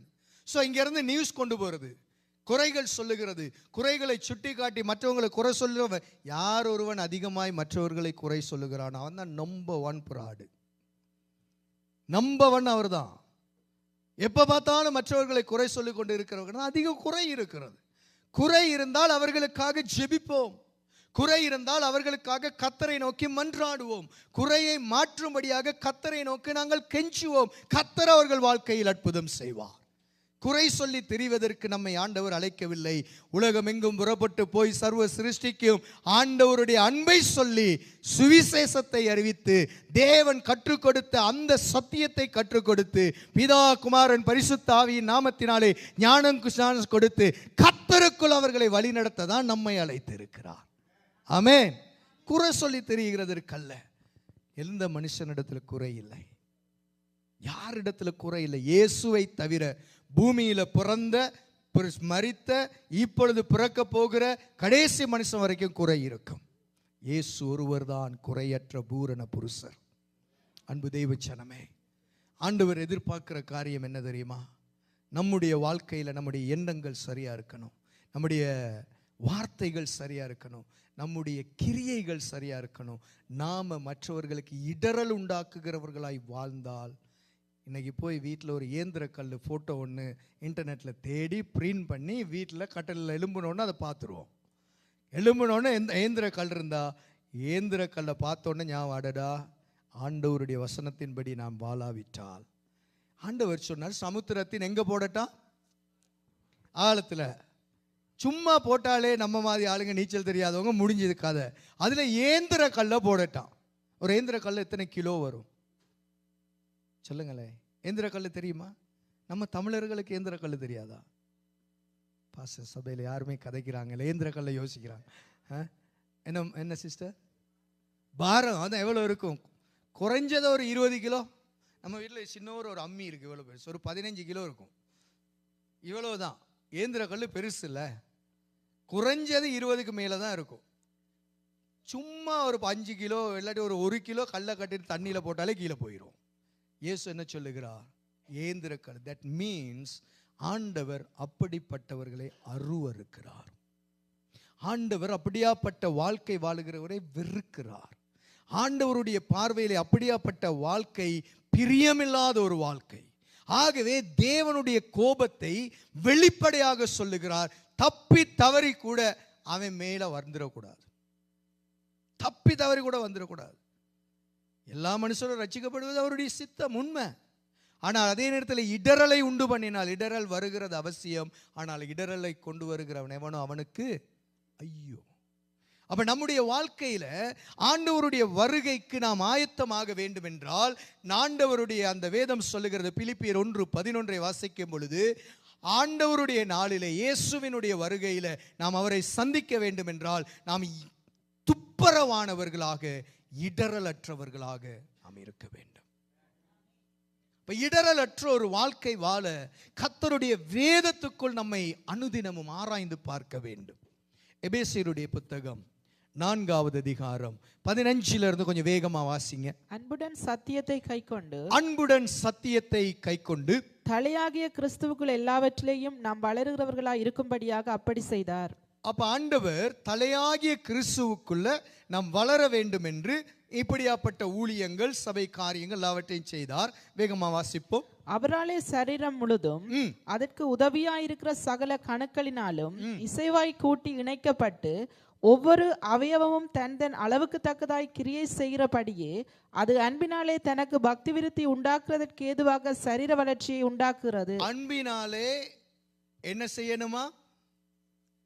சத்தியத்துக்கு, வாசிங்க அந்த வசனத்தை, அன்பினாலே, இந்த நடுவில், அன்பினாலே தனக்கு பக்தி விருத்தி உண்டாக்குகிறதற்கு ஏதுவாக சரீர வளர்ச்சியை சரீரங்கள் உருவாக்குறது மாதிரி சபையில் இருக்கிற பிள்ளைகள் அன்பினாலே, சத்தியத்தினாலே சபை பக்தி விருத்திக்காக, சபை வளர்ச்சிக்காக, ஆத்தும மீட்புக்காக, அழிகிற ஜனங்களை கர்த்தரண்டையிலே கொண்டு வருவதற்காக அன்புடன் சத்தியத்தை கைக்கொண்டு தலையாகிய கிறிஸ்துவுக்குள்ளே நாம் சரீர வளர்ச்சியாக அனுதினமும் வளர வளர வளர வளர கர்த்தருடைய வருகையிலே ஆண்டவர் நம்மை அழகுபடுத்தி ஏற்றுக்கொள்ளுவார். வாசிங்க வேகமா. ஆதலால் கர்த்தருக்குள் நான் உங்களுக்கு சாட்சியாக சொல்லி இப்படி ஒரு முக்கியமான விஷயம் இருக்கிறதுனால ஒரு எச்சரிப்பு நான் பண்ணுகிறேன் என்று ஆவியானவர் மூலமாய் அப்போஸ்தலனாகிய பவுல் எபேசு சபைக்கு ஒரு எச்சரிப்பு கொடுக்கிறார். என்ன? மற்ற புறஜாதிகள் தங்கள் வீணான சிந்தையிலே நடக்கிறது போல. யாரை சொல்லுகிறது என்றால், சபையில இல்லாம வெளியில ஆண்டவரை அறியாதவர்களுக்கு சொல்லுகிறார். வேதம் நமக்கு எழுதப்பட்டிருக்கிறது. ஆகவே நாம் நல்லா கவனிக்கணும். வாசிங்க. நீங்கள் இனி நடவாமல் இருங்கள். மற்ற புறஜாதிகள் தங்கள் வீணான சிந்தையிலே நடக்கிறது. அந்த சிந்தையை முதல்ல பார்த்தோம் இல்லையா, மத்தேயு 15. வீணான சிந்தையில நடக்கிறது போல நம்ம என்ன செய்யக்கூடாதான்? இனி நடவாமல் இருங்கள். இனிங்கிற வார்த்தை வந்ததுனால முந்தி நாம் என்ன செஞ்சிருக்கிறோம்? நடந்திருக்கிறோம். நம்ம எல்லாரும் அப்படி வாழ்ந்து இருக்கிறோம். நம்முடைய எண்ணங்கள் அசுத்தமாக இருந்திருக்கிறது, நம்முடைய வார்த்தைகள் அசுத்தமாக இருந்திருக்கிறது, நம்முடைய கிரியைகள் அசுத்தமாக இருந்திருக்கிறது, நம்முடைய வாழ்க்கை மோசமாக இருக்கிறது. நம்முடைய ஆண்டவரை நாம் கோபப்படுத்தி இருக்கிறோம். அசுத்தமாக இருந்த நம்மளை தானே அவர் தேடி வந்து ரட்சித்தார். அவரை நம்மை மீட்டவர் அவர் அல்லவா? அவருடைய இரத்தம் தான் நம்மை கழுவி சுத்திகரித்தது. அவருடைய அன்புதானே நம்மை மீட்டது. ஆகவே வேதம் சொல்லுகிறது, இனி நீ அப்படி நடக்காத. இனி நடந்தால் கிறிஸ்துவின் வருகை உனக்கு தூரமாய் போய்விடும். கைவிடப்பட்ட நிலைமைக்கு போய்விடுவாய். இனி உன்னுடைய வாழ்க்கை கிறிஸ்துவுக்குள் அனலாகிற வாழ்க்கை. இனி உன்னுடைய வாழ்க்கை கர்த்தரை மகிமைப்படுத்துகிற வாழ்க்கை. இனி உன்னுடைய வாழ்க்கை தேவ ராஜ்யத்துக்காக வல்லமையாய் பிரகாசிக்கிற ஒரு வாழ்க்கை. இனி உன்னுடைய வாழ்க்கை கர்த்தராகிய இயேசுவை உலகத்துக்கு பிரதிபலிக்கிற ஒரு வாழ்க்கை. நம்மை காண்கிறவர்கள் கிறிஸ்துவை காண வேண்டும். நம்மோடு பழகுகிறவர்கள் கிறிஸ்துவை உணர வேண்டும். நம்மோடு பேசும் பொழுது கிறிஸ்துவின் வார்த்தையின் அன்பு அவர்கள் உள்ளத்தை நெருக்கி ஏவ வேண்டும். அதுதான் கர்த்தர் நம்மண்டையில் எதிர்பார்க்கிறார். அவர்களை கர்த்தர் நிச்சயமாக அழைத்து கொண்டு போவார், கைவிடவே மாட்டார். 100% கேரண்டி பண்ணி நம்முடைய வாழ்க்கையிலே அதை வேத வசனத்திலே பற்றி பிடித்துக் கொள்ள முடியும். மற்ற புறஜாதிகள் தங்கள் வீணான சிந்தையிலே நடக்கிறது போல இனி நீங்கள் என்ன செய்யாதீங்கள்? நடவாமல் இருங்கள். அவர்கள் புத்தியில் அந்தகாரப்பட்டு. என்ன நடந்திருக்கிறது? அவர்கள் புத்தியிலே அந்தகாரப்பட்டு தங்கள் இருதய கடின, வேதம் சொல்லுகிறது, இருள், கார் இருள், மரண இருள். அந்த மரண இருள் என்கின்ற அந்த அந்தகாரம் அவர்களை சூழ்ந்து அவர்களுடைய வாழ்க்கையிலே இப்பொழுது மோசமான நிலைமையில் இருக்கிறார்கள். 2 கொரிந்தியர் 4வது அதிகாரத்திலே வாசிக்கும் பொழுது, இப்பிரபஞ்சத்தின் தேவனானவன் அவர்களுடைய மனக்கண்களை குருடாக்கினான் என்று வேதம் சொல்லுகிறது. ஆகவே அந்த அந்தகார குருட்டு அங்கே இருக்கிறதினாலே வேதம் சொல்லுகிறது எப்படி இருக்கிறாங்களாம்? தங்கள் இருதய கடினத்தினாலே, தங்களில் இருக்கும் அறியாமையினாலே தேவனுடைய ஜீவனுக்கு அந்நியராயிருந்து. எங்க இருக்கிறாங்க? அப்ப இங்க சொல்லுகிற காரியம், புத்தியில் அந்தகாரம் இருந்தால், நமக்கு இருதயத்தில் கடினம் இருந்தால், தங்களில் இருக்கிற அறியாமை நமக்கு இருந்தால், நாம் தேவனுடைய ஜீவனுக்கு அந்நியர். We cannot go with Jesus. சபை பாஸ்டரோட போகலாம் வேணா, காரில் ஏறி உட்காந்து அருமையான பெரிய கப்பல் மாதிரி ஒன்று கொண்டு வந்து பாஸ்டர் ஏற்றிக்கிட்டு வந்தார் எங்களை. எங்கள் உலனில் பார்த்தீங்கன்னா குட்டி குட்டி காரு, ஏன்னா ரோட் டேக்ஸ் கூரை. இங்கே வந்து ரோட் டேக்ஸ் இல்லை, உங்களுக்கு இன்சூரன்ஸ் மட்டும், எங்களுக்கு எல்லாம் இருக்கிறதுனால குட்டி குட்டி காரு. ஆனால் இங்கே பெரிய கப்பல் மாதிரி ஏற்றிக்கிட்டு திரியிறாங்க. எல்லாத்துலேயும் போகலாம், அவரோடு போக முடியாது. So if you need to go with Jesus, நம்முடைய வாழ்க்கை சரிப்படுத்தப்பட வேண்டும் தேவ பிள்ளையே. நம்முடைய சொத்துக்கள், நம்முடைய இருக்கிறதான ஐஸ்வர்யத்திலே நம்முடைய கணக்கு கேட்கப்படாது. வேதத்தின்படி வாழுகிற வாழ்க்கையை வைத்து கணக்கு கேட்பார் தேவன். எபிரேயர் 4:13 சொல்லுகிறது, அவருடைய பார்வைக்கு மறைவான சிருஷ்டி ஒன்றும் இல்லையா, அவர் ஒருவருக்கே நாம் கணக்கு ஒப்புவிக்க வேண்டுமா. ஆகவே ஜாக்கிரதையா நம்ம இருக்கணும். எச்சரித்து சொல்லுகிறார், வாசிங்க தொடர்ந்து. உணர்வில்லாதவர்களாய் சகலவித அசுத்தங்களையும் ஆவலோடு நடப்பிக்கும். என்ன செய்றாங்க? அவர்களுடைய இருதய கடினம், அந்தகாரம், அறியாமை, இது மூன்று அவர்களுடைய இருதயத்தை மூடி இருக்கிறதினாலே அவர்கள் என்ன செய்கிறார்கள்? சகலவித அசுத்தங்களையும் ஆவலாய் நடப்பிக்கிறார்கள். வாட் அபவுட் நம்முடைய வாழ்க்கை? நம்முடைய வாழ்க்கை எப்படி இருக்கு? வேதம் என்பது நம்முடைய உள்ளான ஆத்துமாவை சரிபார்க்கின்ற கண்ணாடி. சரீரத்தில் நம்முடைய கண்ணாடி பார்க்குறோம், அழகா காலையில் எழும்புனோடனே மேக்கப் சரியா, ஐப்ரோ சரியா, லிப்டிக் சரியா, முடி இல்லாட்டி 4 முடியை வலிச்சு வச்சுக்கிட்டு நம்ம ஏதோ பண்ணிக்கிட்டு ஏதோ செஞ்சுக்கிட்டு ரைட்டாக இருக்கிறானான்னு பார்த்துட்டு வரோம். ஸோ வேதம் என்பது ஆண்டவருடைய வருகைக்கு நம்மளை ஆயத்தப்படுத்துகிற கண்ணாடி. வேதம்தான் நமக்கு சொத்து, வேதம்தான் ஜீவன், வேதம்தான் நம்முடைய எல்லாம். ஆண்டவர் சொல்லுகிறார், அவர்கள் எப்படி இருக்கிறார்கள்? ஆவலோட நடப்பிக்கும்படி தங்களை காம விகாரத்துக்கு ஒப்பு கொடுத்து இருக்கிறார்கள். நீங்களோ தேவ பிள்ளையே, தேவ சபையே, ஆண்டவருடைய வருகைக்கு ஆயத்தமாக எதிர்பார்த்து கொண்டிருக்கிற, இயேசு வருகிறார் வருகிறார் என்று மூச்சுக்கு 300 தரம் சொல்லுகிற தேவ ஜனமே, கர்த்தர் சொல்லுகிறார், நீங்களோ கிறிஸ்துவை இவ்விதமாய் கற்றுக்கொள்ளவில்லை. தானையா இயேசுவுக்கும் உலக மதங்களுக்கும் மற்ற வழிபாடுகளுக்கும் இருக்கிற வித்தியாசம். சொல்லுவார்கள் வாழ மாட்டார்கள், சொல்லுவார்கள் அவர்களுடைய வாழ்க்கை மோசமாக இருக்கும். இயேசு சொன்னார், வாழ்ந்தார், செய்து காட்டினார், மறுபடியும் வருவார். There's no doubt Jesus will come. அதுல எந்த ஒரு டவுட்டும் கிடையாது. அவர் வரும் பொழுது வேதம் சொல்லுகிறது, தெளிவாய் சொல்லுகிறது, நீங்களோ இவ்விதமாய் கிறிஸ்துவை கற்றுக்கொள்ளவில்லை. அப்ப எப்படி கற்று இருக்கிறோம்? வாசிங்க. இயேசுவினிடத்தில் உள்ள சத்தியத்தின்படியே, இயேசுவினிடத்தில் உள்ள சத்தியத்தின்படியே நீங்கள் அவரிடத்தில் கேட்டறிந்து, நீங்கள் அவரிடத்தில் கேட்டு அறிந்த, அவரால் போதிக்கப்பட்டீர்கள், அவரால் போதிக்கப்பட்டிருக்கிறீர்கள். அந்தபடியே என்னவாம்? முந்தின நடக்கைக்குரிய மோசம் போக்கும் இச்சைகளாலே கெட்டு போகிற பழைய முந்தின நடக்கைக்குரிய மோசம் போக்குற அந்த கெட்டு போகிற பலவித இச்சைகளினால வாழுகிற அந்த வாழ்க்கையிலிருந்து வெளியே வா என்று சொல்லுகிறார். அந்த மனுஷன் என்ன செய்யணுமா? கலைந்து போடு. இப்ப சபைக்கு தான் சொல்றாரு, கவனிங்க. அப்ப சபையில இன்னும் ஆங்காங்கே எங்கெங்கோ கொஞ்சம் கொஞ்சம் பிரச்சனை இருக்கு. எபேசு சபைக்கு எழுதும் பொழுது ஏதோ சில கோளாறுகள் உள்ளுக்கு இருக்கு. ஆகவே தேவன் சொல்லுகிறார், இதை நீ கலைந்து போடு, அல்லது கிறிஸ்துவின் வருகைக்கு நீ போக முடியாது. ஆண்டவருடைய வருகையை எதிர்பார்க்கிற தெய்வ பிள்ளையே, நமக்கு ஆண்டவர் சொல்லுகிறார், உங்களுக்கும் எனக்கும் சொல்லுகிறார், அங்கங்க இருக்கிற கொஞ்சம் கொஞ்சம் காரியம் இருக்கையா, இன்னைக்கு எடுத்து போட்டுரு. இன்னைக்கு இதை நீ கலைந்து போடு. அதை கலைந்து போட்டு விட்டு வேதம் சொல்லுகிறது, மெய்யான நீதியிலும் பரிசுத்தத்திலும் தேவனுடைய சாயலாய் சிருஷ்டிக்கப்பட்ட புதிய மனுஷனை தரித்து கொள்ளணுமா. இவர்தான் இயேசு. இவரை தரித்து கொண்டால் மெய்யான நீதி நமக்குள்ள இருக்கணும், பரிசுத்தம் இருக்கணும். தேவனுடைய சாயலாய் நம்மை உருவாக்குகிற சத்திய வேதம் நம்முடைய இருதயத்தில் இருக்கணும். கர்த்தருடைய வருகையிலே அந்த மனுஷன் ஜொலிப்பான். இயேசுவின் நாமத்தில், இயேசுவின் நாமத்தில் அவர்களை அழைத்து செல்லுவார். ஆண்டவருடைய வருகையில எல்லாரும் போக முடியாதையா. வார்த்தையின்படி வாழுகிறவர்கள் போக முடியும். இது நிறைய விஷயங்கள் இருக்கிறது. இது சண்டே மெசேஜ். நமக்கு இவ்வளவு காரியங்களை நம்ம கேட்டதுல, ஆண்டவர் நமக்கு தந்த சத்தியத்துல இன்னைக்கு நம்மளை நம்ம ஆராய்ந்து பார்ப்போமா? நம்ம எங்க இருக்கிறோம்? எந்த நிலைமையில இருக்கிறோம்? எந்த சூழ்நிலையில நாங்கள் வாழ்ந்து கொண்டு இருக்கிறோம்? இந்த நிருபங்களை எழுதினதான அப்போஸ்தலனாகிய பவுல் பரிசுத்த ஆவியானவர் அழகா நடத்தப்பட்டவர். 2 தீமோத்தேயுனுடைய புத்தகம் 4வது அதிகாரம் 7வது வசனத்திலே சொன்னார், நல்ல போராட்டத்தை நான் போராடினேன், நான் விசுவாசத்தை காத்து கொண்டேன், இது முதல் நீதியின் கிரீடம் எனக்காக வைக்கப்பட்டிருக்கிறது. என்ன ஒரு கான்ஃபிடென்ட் பார்த்தீங்களா?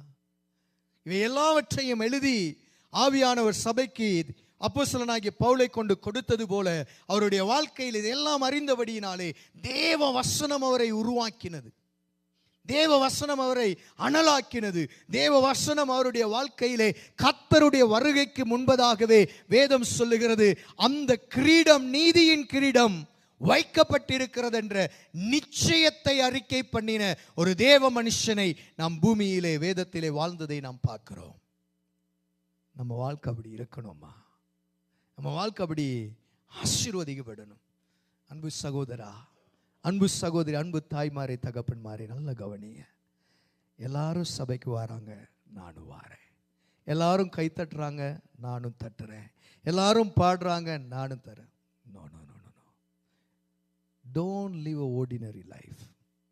சாதாரண ஒரு வாழ்க்கை வாழாதீங்க ஐயா. எக்ஸ்ட்ராடினரி பீப்புளா மாறுங்க. அனலாக்குங்க வாழ்க்கைய. உங்க மூலமா மற்றவனுடைய வாழ்க்கையை உருவாக்கணும். ஆண்டவரை வைராக்கியம் கொள்ள வேண்டும் ஐயா. கர்த்தருடைய பாதத்துல வாஞ்ச துடிப்பு இருக்கணும். நான் தூங்குறது சரியான குறைவு. என்னுடைய வைராக்கியம் எல்லாம் இதுதான், வாஞ்சி எல்லாம் இதுதான், தியானம் எல்லாம் இதுதான். வாழுகிறது எவ்வளவு காலம்னு தெரியாத ஆண்டவரே. எவ்வளவு நாள் நான் வாழ்ந்தேன் என்பது எனக்கு முக்கியமே இல்லை. மனைவி முன்னுக்கு இருக்கிறாங்க, அடிக்கடி சொல்லுவேன், எனக்கு அதை பற்றி கவலையே கிடையாது. வாழ்கிற நாளில் நான் எப்படி வாழ்ந்தேன், என் இயேசுவுக்காக நான் எதை செய்தேன், என் இயேசுவுக்காக என்னுடைய வாழ்க்கையில் எடுத்த தீர்மானங்கள் என்ன, எனக்காக உயிரை கொடுத்தவருக்காக நான் என்ன செய்தேன். அன்பு சகோதரா, யோவான் 19வது அதிகாரத்தை நீங்க வாசிக்கும் பொழுது 30 சொச்சம் சரியா வசனம் ஞாபகம் இல்லை. இயேசு பிரதான ஆசாரியனிடத்திலிருந்து பேசும் பொழுது ஆண்டவர் சொல்லுகிறார், நான் எல்லாம் வெளியரங்கமாக தான்ப்பா பேசினேன், நீ என் உபதேசத்தை கேட்க விரும்பினா நான் பேசுகிறவங்கள்ட்ட கேளுன்னு சொன்ன பொழுது அருகில் இருந்த ஒரு சாதாரண வேலைக்காரன் இயேசுவின் கன்னத்தை பொத்தி அடித்தானையா. இயேசு கன்னத்தில் அடி வாங்கினார் உங்களுக்காக, எனக்காக, என்னையும் உங்களையும் பரலோகம் சேர்ப்பதற்காக, நானும் நீங்களும் நித்திய ஜீவனுக்குள் பிரவேசிப்பதற்காக. வானத்தையும் பூமியையும் படைத்த சர்வ வல்லமை உள்ள தேவன் அடி வாங்கிட்டு அவர் நம்மள மாதிரி மறுபக்கம் கையை தூக்கல. அவர் அவன்கிட்ட கேட்கிறாரு, நான் தகாதது ஏதாவது பேசியிருந்தா சொல்லப்பா, நான் தகாதது தவறா பேசியிருந்தா இதுதான் சொல்லு, ஆனா நான் சரியா பேசுறேன், ஏண்டா என்னை அடிக்கிற? அன்பு தேவ பிள்ளையே, உங்களை பரலோகம் சேர்ப்பதற்காக, உங்களையும் என்னையும் நித்தியத்தில் வைத்து அழகு பார்ப்பதற்காக இயேசு நிர்வாணமா தொங்கினார் ஐயா. வேதம் சொல்லுகிறது, சிருஷ்டிக்கப்பட்டவைகள், உண்டாக்கப்பட்டவைகள் எல்லாம் அவராலே அல்லாமல் உண்டாகவில்லை. He is the creator. அவர்தானே படைத்தார். அந்த தெய்வம் அடி வாங்கினார் ஐயா. ஏன்?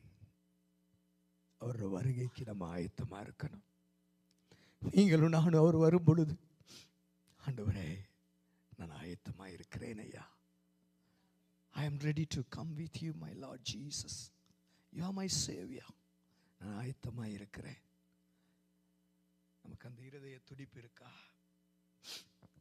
நமக்கு அந்த வாஞ்சை இருக்கா? ஐயா, அன்பு சபையே, அன்பு சகோதரா, அன்பு தாய் குலமே, இன்றைக்கு காலையில் எழும்பி ஆண்டவரை நோக்கி, ஆண்டவரே, சபையில் நான் இதை பேச வேண்டும் என்று தியானித்த பொழுது பிலிப்பியர் 1:11 ஆண்டவர் கண்களுக்கு முன்பதாக கொண்டு வந்து இந்த வாசனங்களை தியானிக்க ஆண்டவர் உதவி செய்தார்.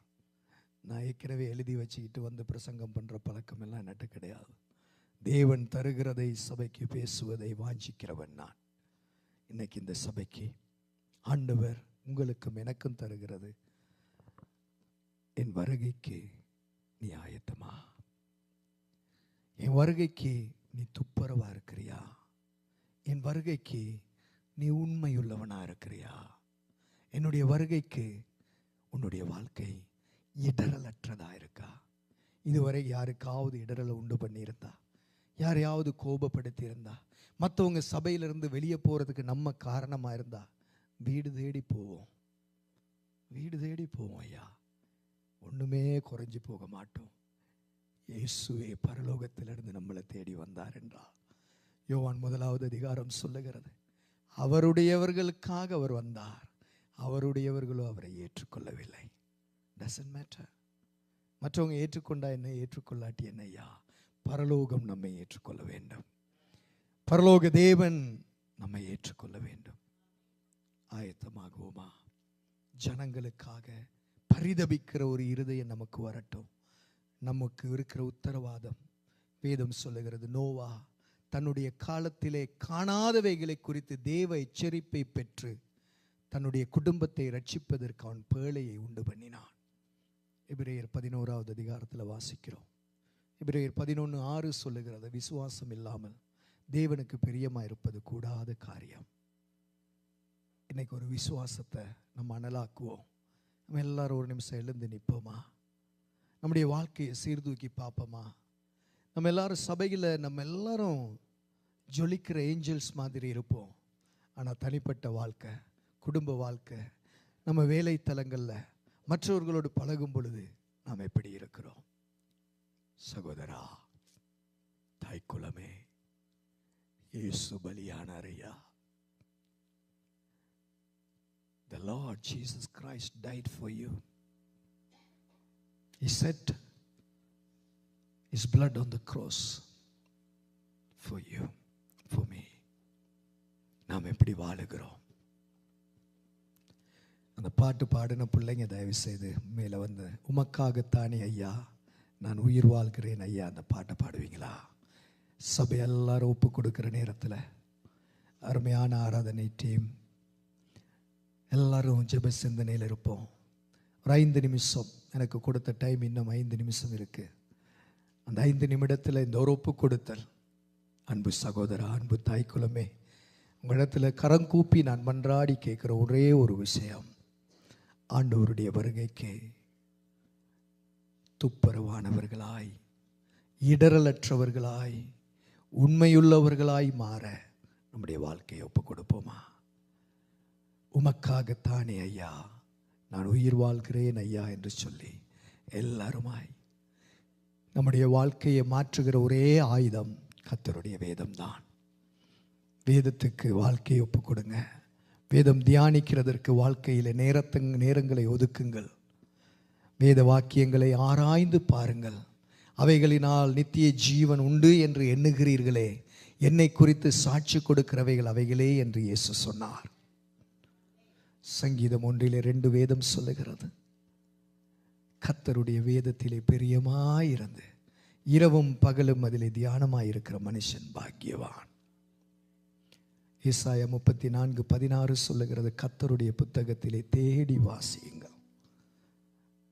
இன்னைக்கு வேதத்தை தேட, வேதத்தை தியானிக்க, வேதத்தை ஆராய நம்மை ஒப்பு கொடுப்போம். அப்போஸ்தலர்கள் 17:11 சொல்லுகிறது, பெரேயா பட்டணத்து ஜனங்கள் வேத வாக்கியங்கள் இப்படி இருக்கிறதா என்று தினந்தோறும் ஆராய்ந்து பார்த்ததினாலே தெசலோனிக்கேயில் இருக்கிறவர்களை பார்க்கிலும் இவர்கள் நற்குணசாலிகளாய் மாறினார்களாம். நம்ம நற்குணசாலியா மாறினா இயேசுவின் வருகையிலே நாம் போக முடியும். பாடுவோமா? ஒப்பு கொடுவோமா?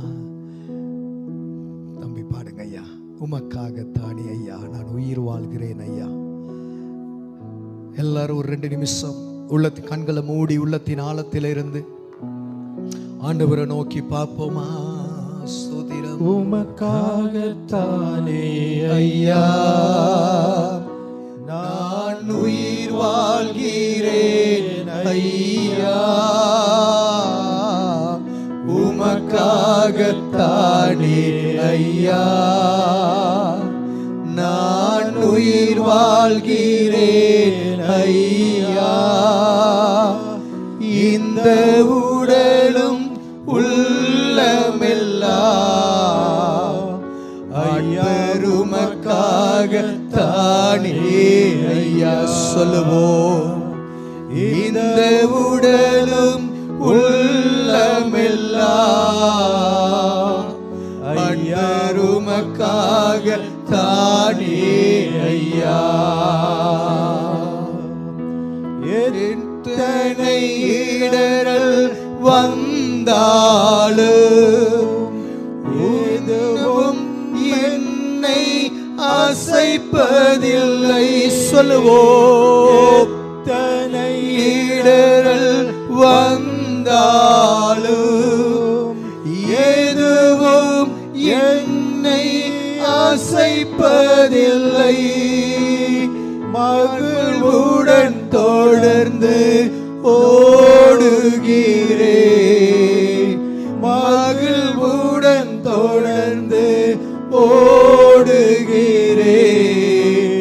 மன நிறைவோடு பணி செய்வேன்.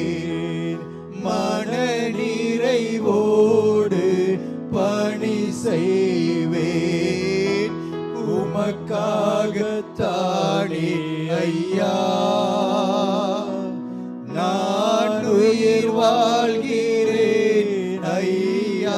சொல்லுவோமா. நான் ஓ பரிசுத்த பிதாவே, உம்முடைய ஜீவனுள்ள கரமையா இந்த சபையிலே உம்முடைய பிள்ளைகள் மேல் இறங்குவதாக. உம்முடைய வருகைக்கு ஆயத்தமாகிற ஒரு பாத்திரமா இருக்கிற அத்தனை பேரையும் என் கர்த்தர் நீர் ஆயத்தப்படுத்துவீராக. உம்முடைய வருகையிலே கைவிடப்பட்டு போகாதபடிக்கு ஒரு வாழ்க்கை வாழத்தக்கதாக தேவனுடைய தொடுகை, தேவனுடைய அக்கினி, ஆவியானவருடைய ஜீவன் இறங்குவதா. Touch everyone, Master. உம்முடைய தொடுகை அப்பா, உம்முடைய அற்புதம் சுவாமி, உம்முடைய ஜீவன் இறங்குவதா. இந்த சபையை ஆசீர்வதியும். இந்த சபை உமக்காக எழும்பி பிரகாசிக்கிற ஒரு சபையாக, கர்த்தருடைய நாமத்தை உயர்த்துகிற ஒரு சபையாய், தேவ திட்டங்களை புரிந்து தேவ சத்தியத்திலே ஜனங்களை வழி நடத்துகிற ஒரு திறந்த வாசல் உள்ள ஒரு நம்பிக்கையின் சபையாக என் கர்த்தர் இந்த சபையை அனலாக்குவீராக. ஊழியர்களை அனலாக்கும், உடன் ஊழியர்களை அனலாக்கும். எல்லா ஜனங்களுடைய வாழ்க்கையிலும் கர்த்தருடைய மகிமை வெளிப்படுவதாக. உம்முடைய பிரசன்னம் ஆட்கொள்ளட்டும் ஆண்டவரே. இந்த சபை கர்த்தருக்காக எழும்பி பிரகாசிக்கிற ஒரு சபை இங்கே இருக்கிறது என்று ஜனங்கள் இந்த வெளிச்சத்துக்கு வரத்தக்கதாக ஒரு ஜீவன் இங்கே வெளிப்படுவதாக. ஆசீர்வதியும். ஜீவன் உள்ள நாளெல்லாம் நன்மையும் கிருபையும் இந்த சபையிலிருந்து அநேகருடைய வாழ்க்கைக்கு செல்லட்டும் ஐயா.